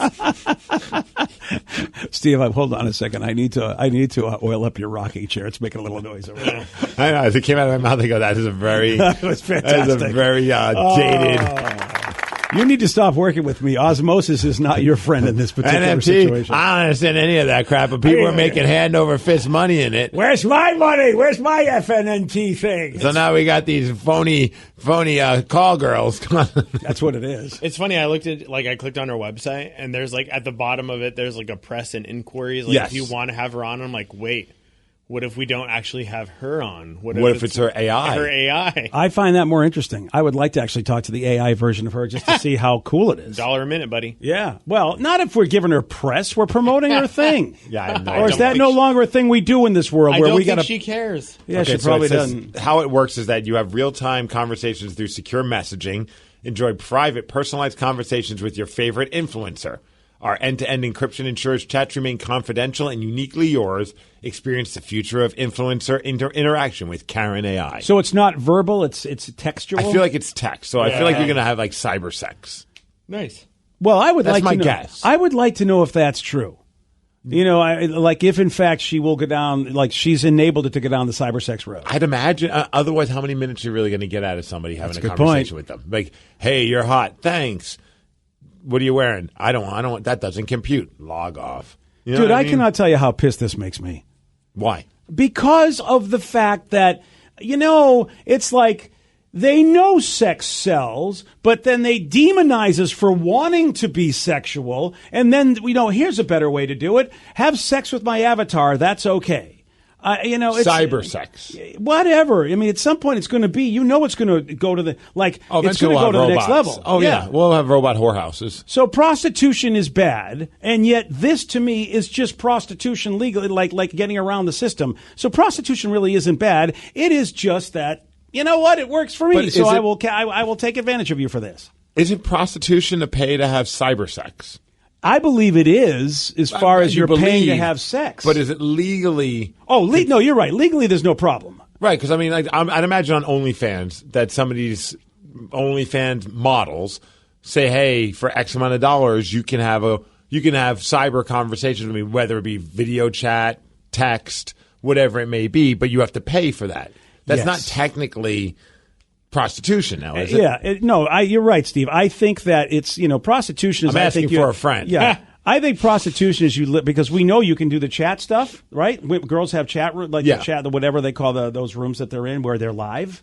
The live chat rooms. Yeah, the live chat rooms. And you basically say, hey, I would like to see this happen. And she can respond back, well, why don't you let me see this happen? And so all that's you going want to see on. my tokens, you got to give me tokens. Yeah, exactly. So that's not prostitution. But really, that's the key. The key is so hypocritical. If two consensual people would like to physically interact with each other, why do we have a law against that? I understand we want to protect human trafficking, but that's a whole different thing than just two people going, I'll pay you $40, and you'll say, you know, I mean, why is that against the law? All right, here's my next question then. Here we go. Okay. Now, I guess I have to preface it by saying, okay, you're in a relationship where your significant other doesn't have problems with you looking at, like, pornography. Okay. Because I feel like if the significant other has problems with you looking at pornography, that'll just negate this entire conversation. Exactly. We know there are people that just go, that's a deal breaker. Right. So, but this situation, let's just say you're in a relationship, and they're like, yeah, I don't care if I'm not around, you want to watch some porn and take care of yourself, that's completely cool. I don't care. Is it cheating if you have cyber sex with an AI? No. That is a fantastic question because that was always the or thing is it that case by case. There are women that draw the line and men that draw the line at the fact that you can't do those chat rooms because you are kind of getting intimate with a person. With a human. And it's really happening. But this isn't a human. Yeah, that's a really great question. I'm going to go with no. However, I think that you need to take a long look at your relationship and be like, why do I need to go to a bot to have why sex? are we getting down that therapeutic road there, Danny? Yeah, Come we're not on. even. That's where I go, Danny. I'm just saying. You hang out too much with BJ. Yeah, don't be. I see what you're saying, but even still, there are relationships that can be close and wonderful, and they are open. So, I mean, polyamorous relationships. I'm not saying that they're not there, but I'm saying if it's just a normal relationship. What if this is a poly-robotic relationship? A poly-robot relationship. Don't use the N-word.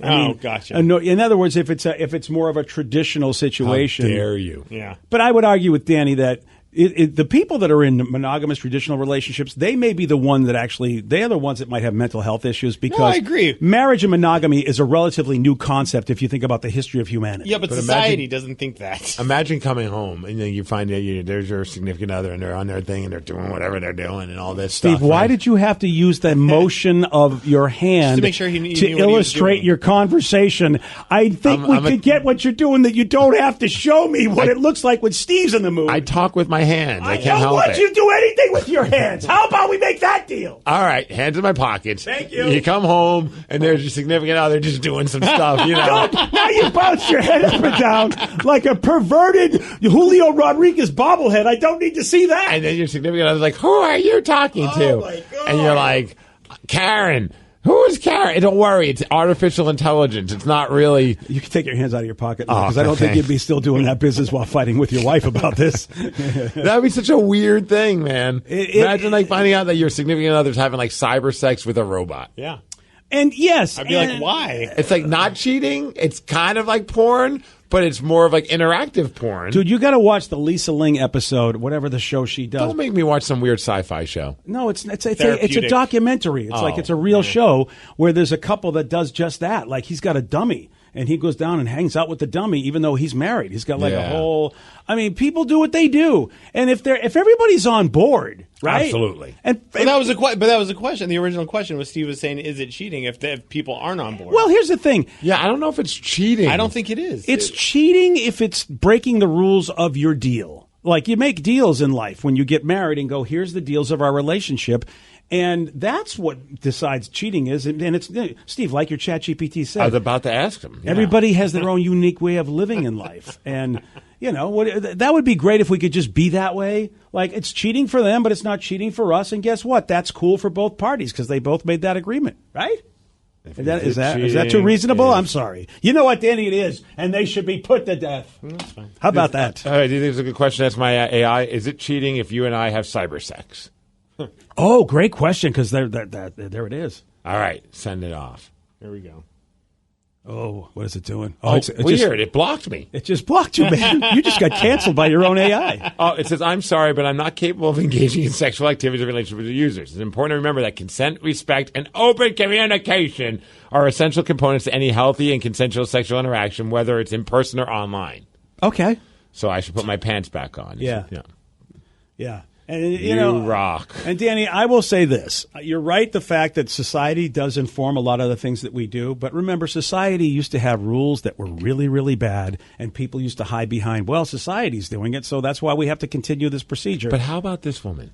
She's a genius. Yes, she is. Oh, she's smart enough to create some kind of chat software AI. I'm sure maybe she has, if she didn't do it, she employed someone who was brilliant enough to make this happen. And now she just does whatever she wants to do while bringing in money, not even knowing what her robot version of herself is doing. And just let her go crazy. And look, that's nuts. That is, it sure is. She's making money. I mean, that's legit. You are making money doing nothing. You set it up and you let it. Your chat GPT's wrong. Set it and forget it. Yeah. Set it and forget it, Set baby. it and F it. And I don't have a problem with her doing it. I feel like society needs to step up and understand that sex will always sell to pretty much every dude out there. Not every dude, but pretty much every dude loves sex. It's a part of our biology, and she has proven it with this system. So here's my thing now. Because we have a lot of like celebrities or pseudo celebrities that like, and there's like, baby, that maybe they're like, they do OnlyFans as well. Like I know, like in the world of wrestling, there's like certain wrestlers that, in addition to doing the wrestling stuff as a side income, they do OnlyFans. Sure. How soon until like, let's just say like your favorite celebrity decides I'm also going to do AI where you can have conversations with me, not me, but it's the AR version of me. How much money? Here's the deal. Like if Jessica Alba's like, hey, you want to get naughty with me? Can't do that, but you can get naughty with Jessica Robot. Exactly. Jessica Robot. Yeah. Well, you know, I couldn't think of anything quicker. That's good. Yeah. Here's the thing, dude. Jessica AI. Now, it's got to be consensual, but let me tell you, this was in the documentary Star Trek Deep Space Nine. Okay. This was handled.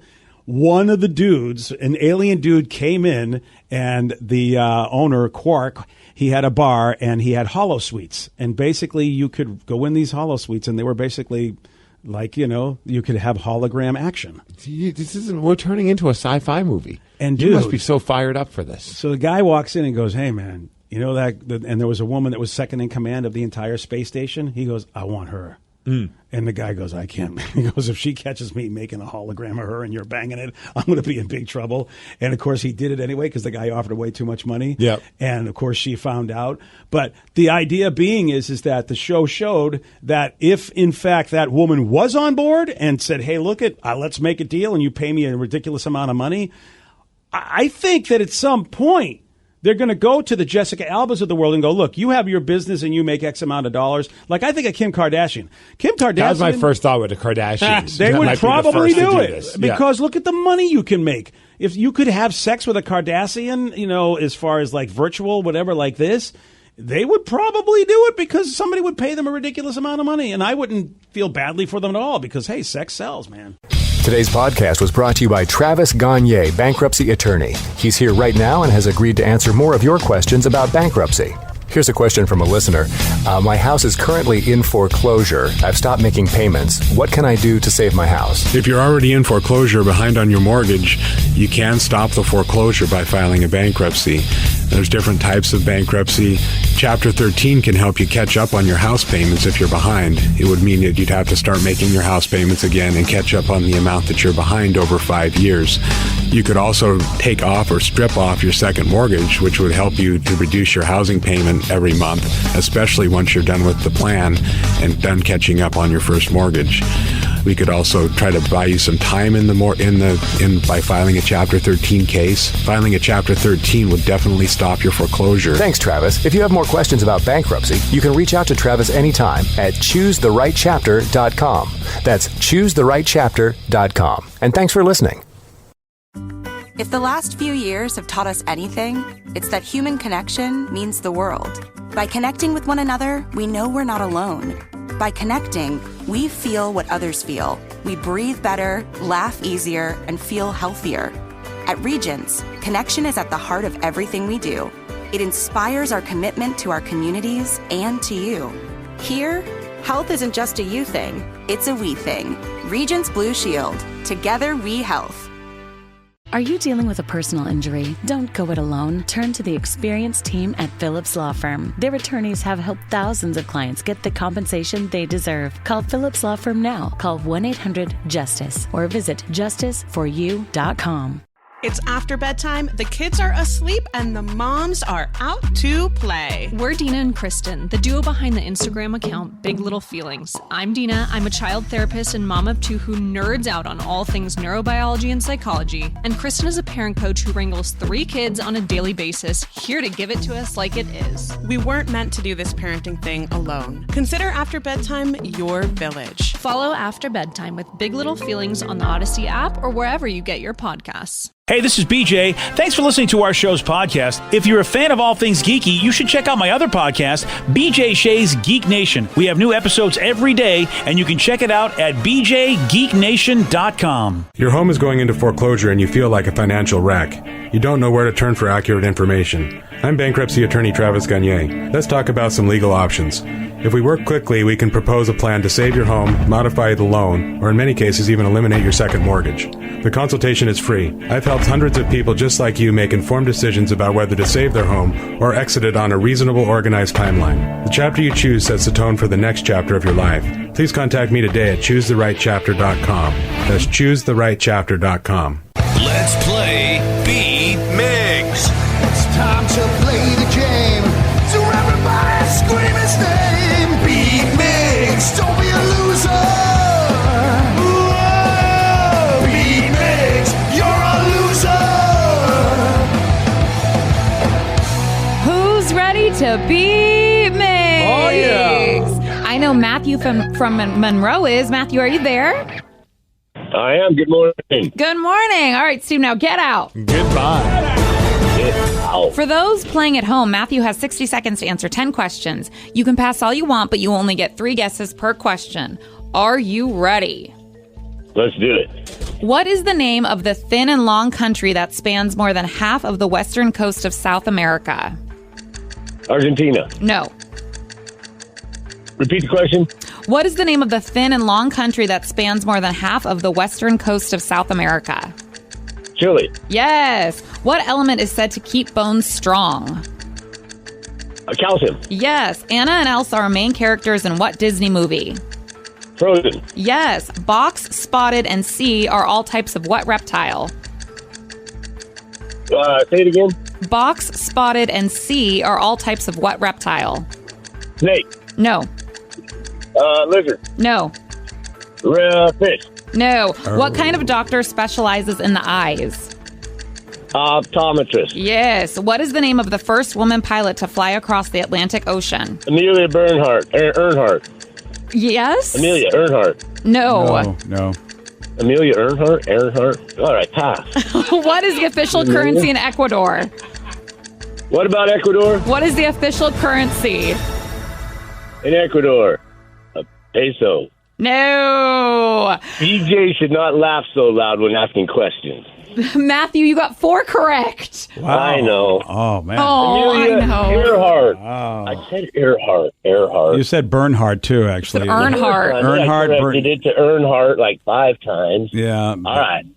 Well, I Wow. did. You said correct one. Wow. Well, Matthew, you might be the whiniest contestant we've ever had. BJ, you should not be the kettle calling the pot black. Oh, my gosh. Well, we'll see if that's the difference maker. Yeah. Who knows?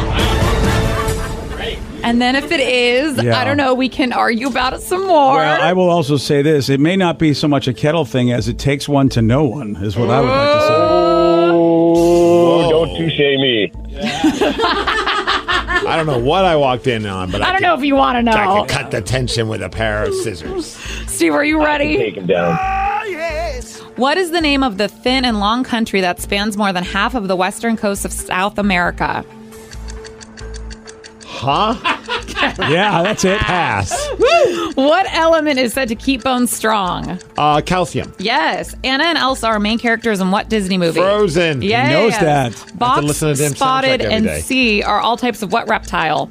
Urchins. No. What was it? Box, spotted, and sea are all types of what reptile? Snakes. No. No, sir. Alligators. No. Oh. What kind of doctor specializes in the eyes? Optometrist. Yes. What is the name of the first woman pilot to fly across the Atlantic Ocean? Amelia Earhart. Yes. What is the official currency in Ecuador? I'm going to go euros. No.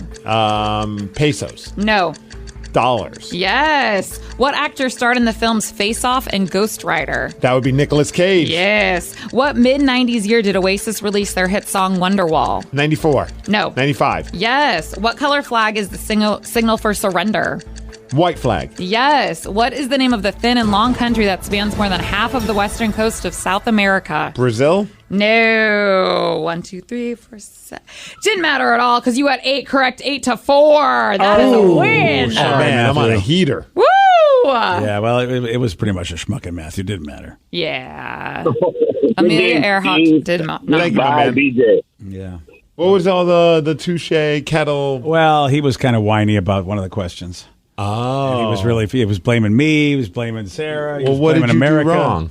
I don't really know. He said I was laughing. I don't really remember me laughing. He could not pronounce Amelia Earhart. That was really the Earhart. part. He said Earhart, Arhart. Yeah. Carhartt. Yeah, literally. All right. So, well, thanks for playing, Matthew. Yeah.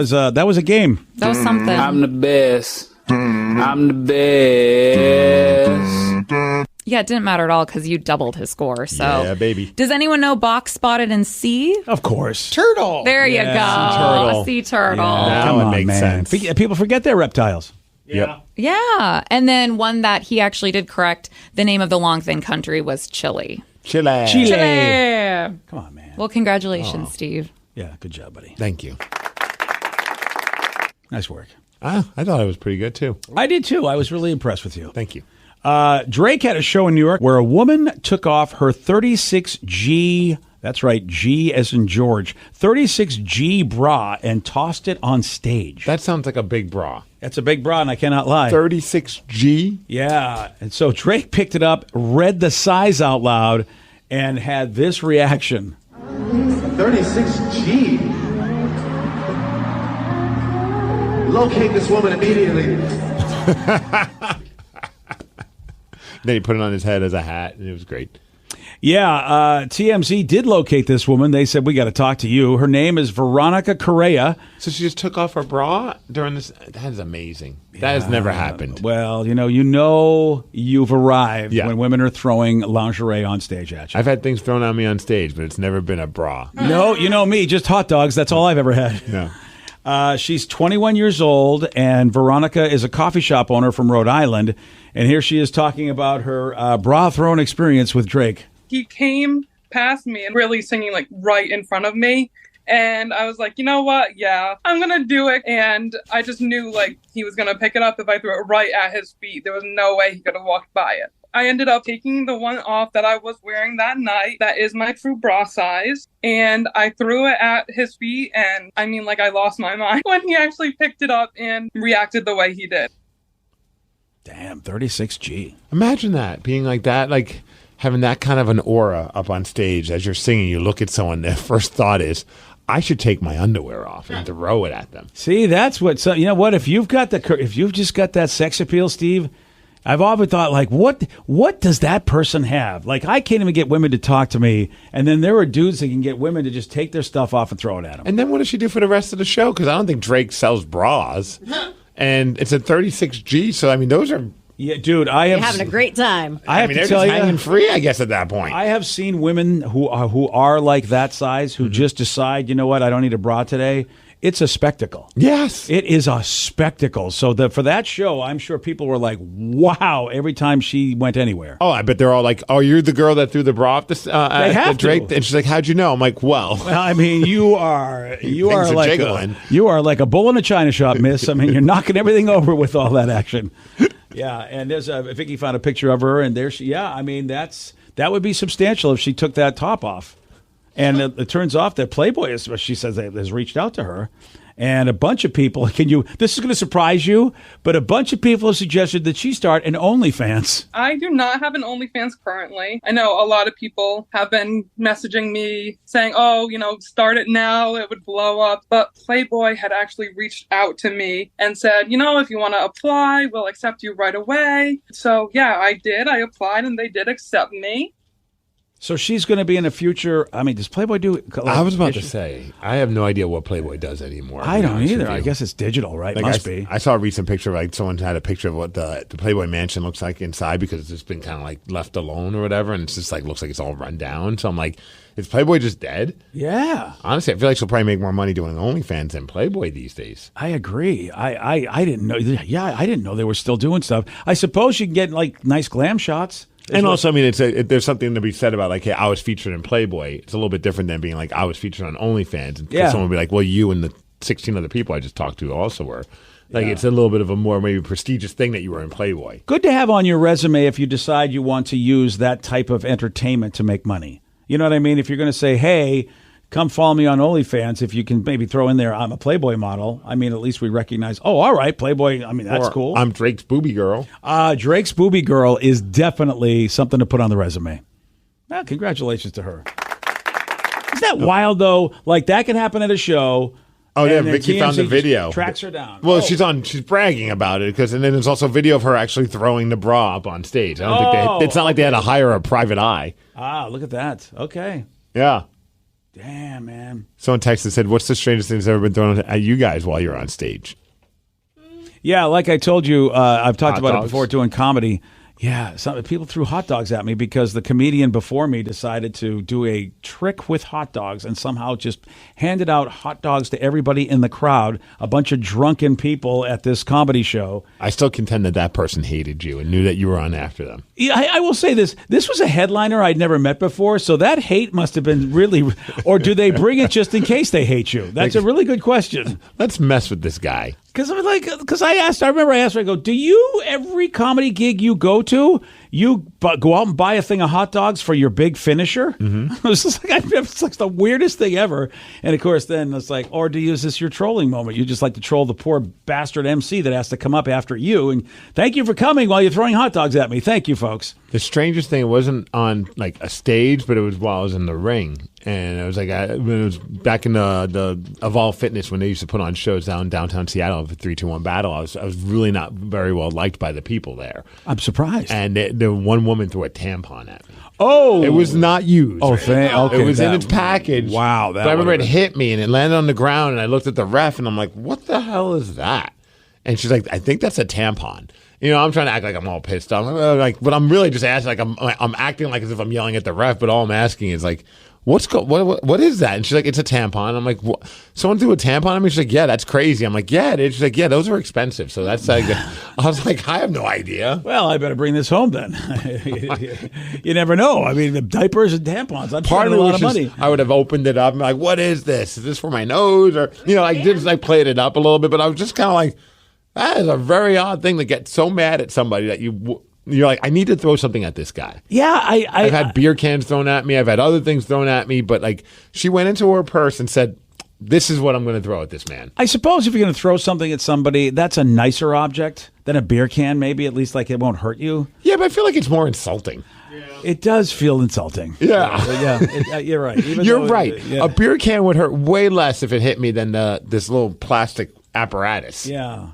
BJ and Migs, mornings on The Rock, 99.9 KISW. Hey, you got something to say? I got something to say. They're wild, rabid, and on the loose. This is Listeners on the Loose. 99.9 KISW, The Rock of Seattle. It's Listeners on the Loose. 206-803-ROCK. Call that number, text that number, and when you get through, Steve's got a number for you to do. Oh, is it a number? The number is energy. Show some energy and bring it. Otherwise, we're going to have to gong you and then say goodbye. Goodbye, old friend. 206-803-ROCK. That's the number to call. That's the number to text. James in Wyoming. Thanks for listening on the Odyssey app. AUDACY. James, you're on The Rock. Hey, happy Wednesday, everybody. Thanks, buddy. Hey, Steve, I got something for you. Yes, that's 2 in a day. James, you're the man. Yeah, it is. That is fantastic, James. What did I Thank you. do today to deserve Appreciate this? that, buddy. Thank you very much. Was that it? I think that was it. Hold on, I've got the wrong thing over here. I think anything else, James? Nope, that's it. There you go. All right, good job, buddy. That's showing some energy and bringing it right there with a horn. You know, usually when someone says, I got something for you, it doesn't go well, so I'm glad that these are going well. Dude, I always get that moment of panic, like, what is about to happen? Like, what is this person going to say? Is it going to be negative? Is it going to be this? And then it's a horn honking BJ. Woo! I'm a happy camper. 206-803-ROCK. That's the number to honk. That's also the number to text. 206-803-ROCK. Earlier we were talking about unique side jobs, and somebody wanted to share that their side job, street busking. I don't even care about the tips. I'm not doing it for the money. I just love performing in situations where people don't expect it and winning them over. Oh, yeah. That's pretty cool. Yeah, if you have musical roots, but you know what, you just it's not a day job or a night job that can pay you like a day job. I had a buddy every once in a while. He did it for like an extra couple bucks. Like whenever because he worked like a lot of odd jobs. He's like, yeah, I'm just gonna go hit like Pike Place with a guitar and just jam out and make a couple extra dollars. I'm like, do you make much? He goes, sometimes, but if there's a lot of tourists, I can make some good coin. Nice. Yeah. Hey, why not? I think if I was ever better at playing guitar, because I can play like normal things, but I always feel like with busking, like people want to like request music, and you'd probably make so much money. Oh, and I have a couple of friends who can do that. Like you could literally throw out any song and they can figure it out. And it's like our buddy Glenn Cannon. Like he's like that. Like he's like, play this by the Cult. I would be street busking every day after the show if I could play that kind of guitar. You should do it one day. Yeah, but you got to be good, Steve. He's fine. I mean, I can play, but I don't. See some street buskers where I'm like, what, did you just learn the instrument? No, it's fair. And just a heads up, if you do want to be a street busker at the market, you do need a permit. Oh, really? $30 a year. $30? That's not that bad. No, it's not at all. I think you're going to say it's some ridiculous process to get it. That's not bad at all. Nope, you just pay your permit, pick it up, all that fun and then stuff. you just show up to whatever corner that's not being used by another busker? That's what it sounds like, yeah. And I wonder how the people at the airport do. Because you see all those performers at the airport. Those, I believe, are arranged. Yes. I have a friend who was doing that for a while. She would just have like her specific time. She would go in and just perform. I think Sub Pop sets it up, the Sub Pop store. Oh, really? I'm pretty sure. Oh, that's cool. And so Sub Pop just books people and helps them get money. I could be wrong, but I'm pretty sure they have something to do with it because I've seen some of their employees. The few times I've been at the airport, I'm like, oh, I know that person because I do music and stuff, known them, and saw them working at the Sub Pop store, and then saw them also performing. I was like, I bet that's something. I bet they're in connection. They're in cahoots, BJ. You know who really impresses me is the guys that do magic in Vegas. Like you've got all the shows that are inside the big theaters, but then you're walking around. And it's the magic huskers. Yeah, and I'm like, how much money can they make? I'm wondering about those guys because sometimes they have assistants, so they have people helping them out. You blow somebody's mind, they might drop $20 for you. Yeah, I mean, I don't know. I think that could be me, like back in the day. That could be your son, the great Joe Genie. The great Joe Genie, a Vegas magic husker. Dude, we could all go busk one day. So Joe will do magic. Yes. Yeah. Danny, you'll get out the guitar. I will play the guitar. I mean, I've played the buckets before, not very well. Dude, the drum buckets, that's hard. There's a guy outside Mariners or at T-Mobile Stadium now, and we saw him. He has his full drum set, and he just plays along with music. You should do that. I could do that. I feel like it's a lot easier to travel with just a bucket and some drumsticks, but you know what? Why not? Yeah, Yeah, that guy was impressive. He was impressive, and he was also drowning out the Bible guy, the religious guy. Oh, the Bible thumper. Yeah, and it was like, this is awesome. Yeah, I hope he was like doing some Slayer songs. Nirvana. But yeah. All right, fine. Really, you're right, Danny. We should get somebody just to do some Slayer songs right next to the Bible thumper guy. Good. If I could play the guitar really well, though, I think I would do the busking thing in Pike Place Market since it's not that expensive to do it for a year pass. Yeah. Go right by like the original Starbucks. 'Cause that's where all the tourists go. That's where they all go. And just jam out to all the Nirvana, Pearl Jam, Alice in Chains, all the quote unquote grunge bands. Yeah. Because you got the tourists that are there to see, I'm doing the touristy thing, seeing Starbucks, and they're probably also being like, I want to hear grunge. Yeah. So you just start playing it. You probably make a killing. Yeah. I bet there's somebody there doing it. With flannel, yeah. Oh, yeah, somebody's doing it, Steve. I don't know. I know there's a dude on a piano that kills it out there. Like, he's really good. Like a little mini piano. Man, yeah, that'd be awesome, dude. Like, Today's the day for it. You should try it. The weather's going to be great. This is going to be great down at the All market. right, so I got 40 minutes to learn how to play Nirvana songs. Yeah. I think you could do it. Did you hear how I did the ukulele? Yes, I did. I don't think I'm going to be able to do it. I could do. I Come feel As like You you're Are. gonna get something down at Pike Place. Wait. So Joe's magic, your drums, I'm guitar. What is BJ going to do? He's going to just piss people off so they pay him to walk away. I'll be my own insult guy. I'll be the anti-Bible thumper. You could be insult guy. Insult guy or the anti-Bible Okay, thumper. either way. Didn't you say you wanted to get back, try to do stand-up comedy? Maybe that could be your thing. I don't know if I've ever seen a stand-up comic busker. I don't know if I've seen a busker doing comedy. You should try. Try it. What if that's the new thing? You can't do long stories. It has to be like Mitch Hedberg. That's the problem. Stuff. Yeah. Mitch Hedberg would be the perfect comedy busker because they were all one-liners and quick. That's what you need. Yeah. All right. Well, you know what? These are all great ideas that I'm not going to do. You sell crafts?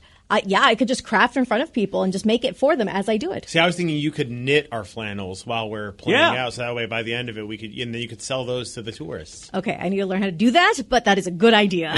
So your daughter could dance. Yeah. Oh, yeah, definitely. Oh, we got this all dialed in. Yeah, get a pole. She's in. Okay, Dad. I was thinking maybe street dancing, like, like slamming and. Oh, I thought you wanted to make money. Stripper, crunk dancing, not stage. Well, if you want to make money, you got to give the people what they want.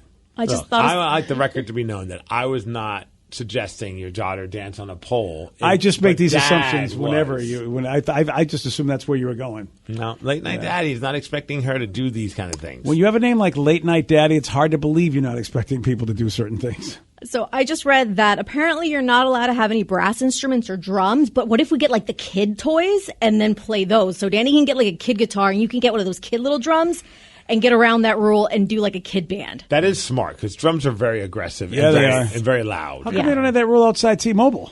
Right. I don't know if that person's actually following any rules when they do it. I think they're just setting up shop on like a public street. Yeah. Well, and according to this is only for Pike Place. Like, you could go anywhere else in Seattle and you don't need a license. That makes sense because Pike Place is its own place. Yeah. So that, if you're going to be on their property, which I guess you'd have to be on their property. Let's go do it on a ferry. Yeah. Oh, people would love that. I know. Yeah, Yeah. I've seen people with like acoustic guitars perform on a ferry and actually got a good reaction. Oh, but they were talented. Yeah, not That's drums, though. yeah, and Not it's got to no be drums. Yeah. Yeah, it's got to be quiet. It can't be anything electric. What about like bongos? You think bongos are okay? Those are not quiet. Like the little ones. Yeah. Okay. Do you know how to play bongos? I mean, I can hit them. Okay. All right. Well, that's all we need. Yeah. One What time else I do you was need? super wasted at a club in downtown Seattle called Ibiza, and it was like that kind of a club, like where it's like playing like super like Ibiza music, like if like you're like somewhere like in like Mexico and like super like dancey, but like rhythmic, the Caribbean rhythmic music, like steel drum almost. And I was tossed. I remember it was back in the Chad Eaton days, and Chad Eaton was there. Oh, yeah. And that's where it was like a very trendy place, like very expensive drinks. I couldn't afford to be there, but I was there. And I'm just wasting. I look at the guy. There's a guy on the bongos. I'm like, yo, can I jam out? And I don't know why. Probably because I was there with Eaton. Maybe like that intimidated him, or he was a Seahawks fan. And he was just like fired up. He's just like, yeah, man, sure. Next thing you know, I'm just hammered, just like, Eaton's filming it. He showed it to me like the next day, and I'm like, my God. What did I do? He's like, it was awesome. Look at you go. And I'm like, I like remember it, but I don't remember how I got there. Oh, the Chad Eaton days. Yeah. A lot of alcohol was consumed that night. And yeah. But that's the last time I ever played the bongos. My hands hurt. Oh, I can imagine. Oh, yeah. Yeah. Well, especially when you don't know, like, the force you're using, like if you were a sober bongo guy. How long did you do it for? 6 hours, Steve. The entire night. Yeah. You just left us. We all left. You were there in after hours. You went until like 4 a.m. I got a broken wrist, and I don't know why. 206-803-ROCK. That's the number to call. That's the number to text. It's Listeners on the Loose. Daniel in Illinois. Thank you for listening on the Odyssey app. AUDACY. Daniel, you're on the Rock. Hey, brother. How you doing? Good, thank you. What you got for us? I got something for all of you. I'm going to show you guys some love right now. Oh, okay. Yeah! It really is just one guy on the show who's 5, and his name is Steve. This is what our shows become. People just call in and honk their horns. Yeah. This is phenomenal. This is, you know what? It's too bad your daughter's not here because she would appreciate it as much as you. I think she'd be pretty fired up. Yeah. Thank you, Daniel. Thanks, You rock. buddy. Hey, anything for you guys. There you go. Anything for us. All right. So basically, the rule now you know if you are anywhere where you have a truck horn, we will let you call in and beep your horn. Like, For Steve. what's some of the, like, we go to our radio convention, like, what are some of the things that you guys do on your show that seem to work and connect with your audience? And we'll be like, well, Yeah. we ask our audience to honk horns at us. Look at us. What do they win? Nothing. Nothing. They Oh, just no. get to honk their horn for us. They just know that one member of the show gets very giddy about it. This is why nobody asks us any questions at the conventions. And this is why we never win any iPads or anything special. We just don't win a thing. Well, we've never iPads? They have. Back in the day, yeah. They used to give away, like, one time they gave away, like, a Dyson vacuum cleaner. Yeah, they gave away stuff. I'd be in for that. Same. Yeah. This current form of management, though, that's got boot camp, you get nothing. I mean, Wait a second. Don't you get, like, $500? What are you talking about? Yeah. $1,000? Yeah. That's way cooler. Wait, you're giving away money now? They have been for years. Where have I been? How come I At have the bar talking to someone's ear off? That's why. And making someone cry. Making women cry. Yeah. Well, I should get paid for that, shouldn't Making I? some poor intern that's just trying to make it in the business cry. You know what? Get out of the business, kid. That could be your thing at Pike Place. You make women. I make women cry. There you Tip go. me. Yep. Yeah. I'm ready. I promise you I can make your wife cry. I think some people would like to see that happen. And I'm your man. Come to Pike Place Market. It's a very small market of people. Well, I'll charge $1,000 per tier. Okay, fair. Wow. BJ and Migs, mornings on The Rock, 99.9 KISW. BJ and Migs, mornings on The Rock. 99.9 KISW, The Rock of Seattle. It's Listeners on the Loose. You pick the topic, you guide the show. 206-803-ROCK. That's the number to call. That's the number to text. Daniel on I-5. You're on The Rock. Hello, everyone. How are we doing today? Good morning, Daniel. What's up, brother? Oh, nothing much. A small correction. I am now in Longview, about a mile away from the Oregon border. Oh, what the hell? I don't want to talk to you then, man. Daniel, I'm gonna give you a pro tip. What the hell? I'm gonna give you a pro tip, Daniel. Uh-oh. Okay, I'm listening. Really don't care where you are. All right, so what do you want to talk about, buddy? Daniel, on the flip side, I am enthralled by where you are. He is trolling me, Daniel. I will hate you more and more if you continue down the road. What are some of the cool things you have seen in Longview since you've now established residence cool in there? Longview. Longview has got like one good restaurant, I think, and that's it. I've never been, so I need to know. It has some interesting industrial areas. I mean, I don't explore the area too much. I use it just to get to Oregon. Why are you answering this question? Why did you ask this question? What are the big plans? Because I'm incorrigible, that's why. Nice.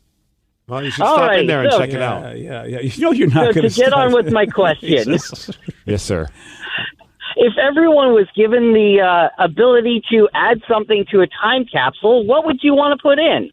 Are you talking about like a KISW time capsule or just in... I'm talking about individually. If everyone had the individual chance to put something in, what would they want to put in? All right, I'm going to put it on you. What are you throwing in your time capsule? I am going to put in my dog's collar and leash. He was a very good boy, and sadly, he passed away a few years back. What is so that? I want to put that in. But why would that be the time? How is that going to help people when they dig stuff up to know what life was like because of your dog? You got to put something in a time People capsule. be like 2023. People like their dogs. Yeah, man. I suppose that's so. a good Daniel, what point. kind of restaurants are in Longview? Don't even.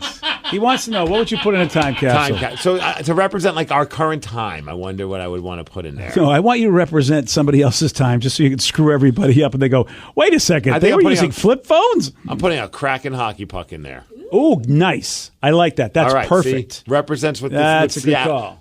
This is the year that the city of Seattle, or even like the Pacific Northwest in general, not just Seattle, but fell in love with hockey. Yeah. That's a really good one. Yeah. Boy, I'm having a hard time figuring out a better one than that. Top that, bitches. Yeah, that's tough. Does anybody have one while my brain is trying to think what I put in a time capsule right now? Daniel's dog collar? Daniel's dog. No, I'm not going to put Daniel's. No. I got a dog collar, but it's for a different thing. Just kidding. Maybe I'd put Vicky in the time capsule. She's tiny enough. Right. She can come out. It's probably cheaper to live there. I may or may not have stolen this from the show Orville, but I thought it'd be cool to put like my phone in so people could see, like maybe delete some of the dirty stuff, but so people could see what life was like, pictures and videos and apps, and see what the technology was at this point in time. Put a charger in there as well, just in that case. That too. Yeah, it took him a long time on Orville to try to be able to power that phone right. up in that episode. Took him a hot minute. Yeah, that's another good one. Damn, I should have picked both of those, and I didn't pick any of them. All right, Danny.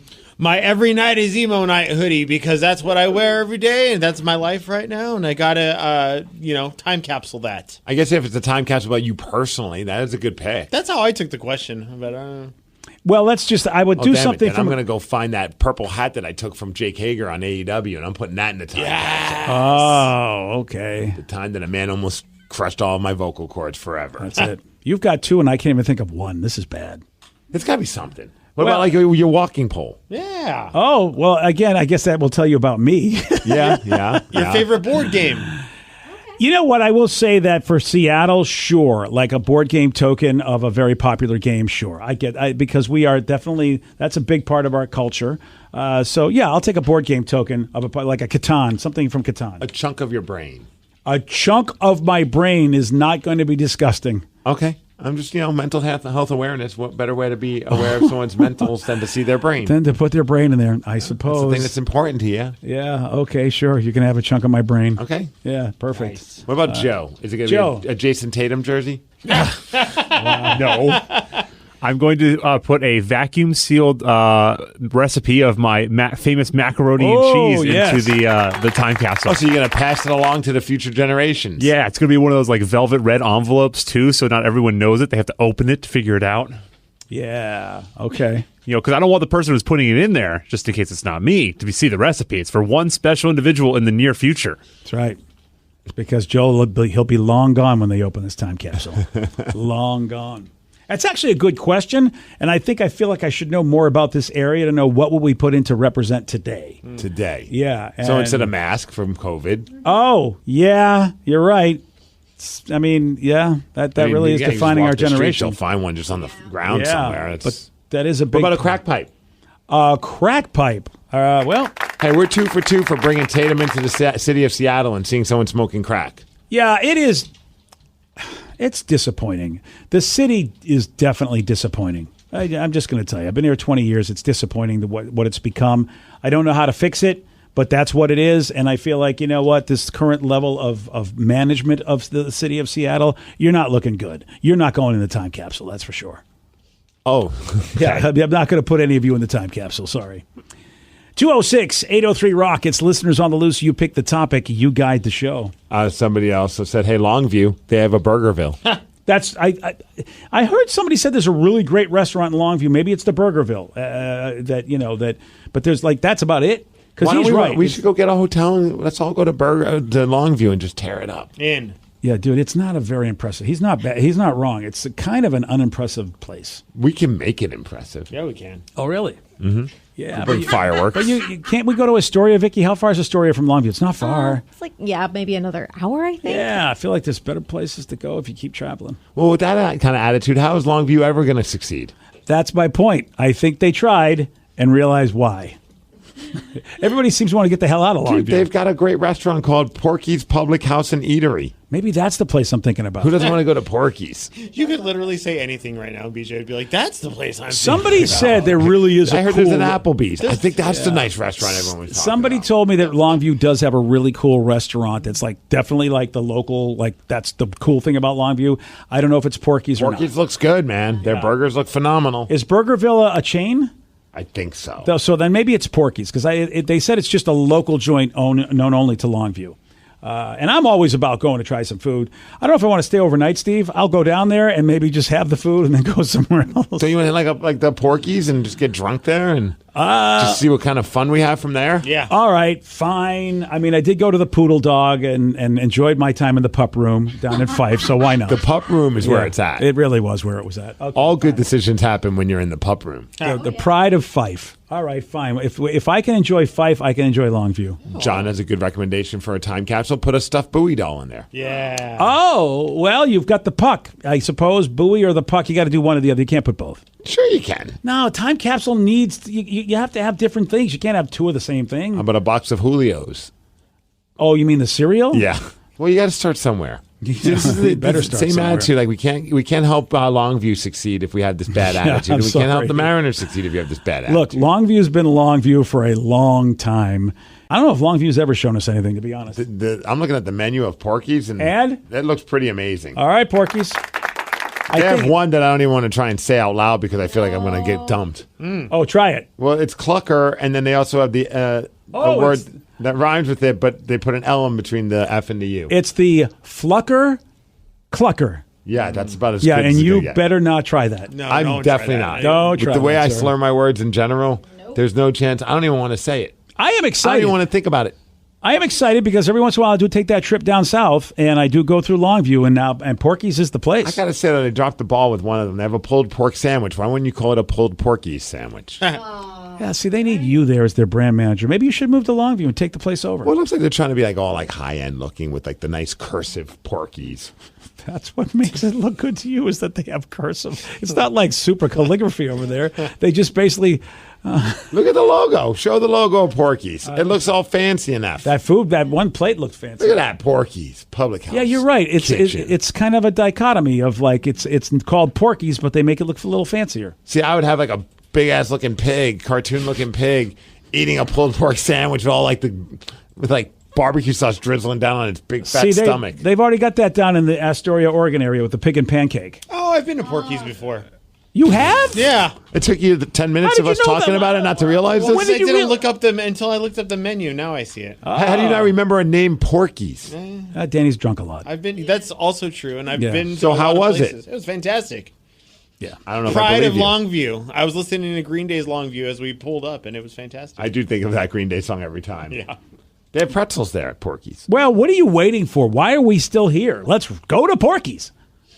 And I actually, if we could do the show on the road, Just hit all the super small towns. Yeah, Like just set up and Squim make it happen. I'd love to do that. We're broadcasting live from Chimacum. That'd be great, man. Come on over. Yeah. And listen to us. Okay, well, you know what? We'll have to come up with a great slogan for every place we go to. Chimma, come over. All right. Squim you later. I don't know. We'll have to come up with them. We have to work on it. Sink or swim. Come join us in There the we go. pool. That's the one. No. Yeah. Bring your banana. We're in the banana belt. Hey, come see us live. It won't Tequila. There we go. See? Yeah. We could come up with it. I feel like we got to go deeper than Tequila. Yeah, we do. We have to start somewhere. Okay. Right? I mean, we got to go. We'll go to Tequila. Go to Tacoma. We actually should do like the Beach Boys song, Tequila, Tacoma. Okay, here we go. We'll just do it like that. In all the great towns around here. BJ Migs on the road. Yeah. Today's podcast was brought to you by Travis Gagne, bankruptcy attorney. He's here right now and has agreed to answer more of your questions about bankruptcy. Here's another question from a listener. I have a mountain of credit card bills and consumer debt. Can I still keep my house if I file bankruptcy? Yes, you almost always can keep your home and your house, your car in a bankruptcy. Depending on what type of bankruptcy you file, would depend on whether or not, for example, you can keep your vehicles if you have payments on them still. You can almost always keep your home if you're current on the payments on your home, even in full bankruptcy. In Chapter 13, you can also keep those items. If you're behind on your house, you could catch your house payments up in a Chapter 13, take off a second mortgage in a Chapter 13. So keeping your primary assets like a home and car is almost always possible in bankruptcy. Thanks, Travis. If you have more questions about bankruptcy, you can reach out to Travis anytime at choosetherightchapter.com. That's choosetherightchapter.com. And thanks for listening.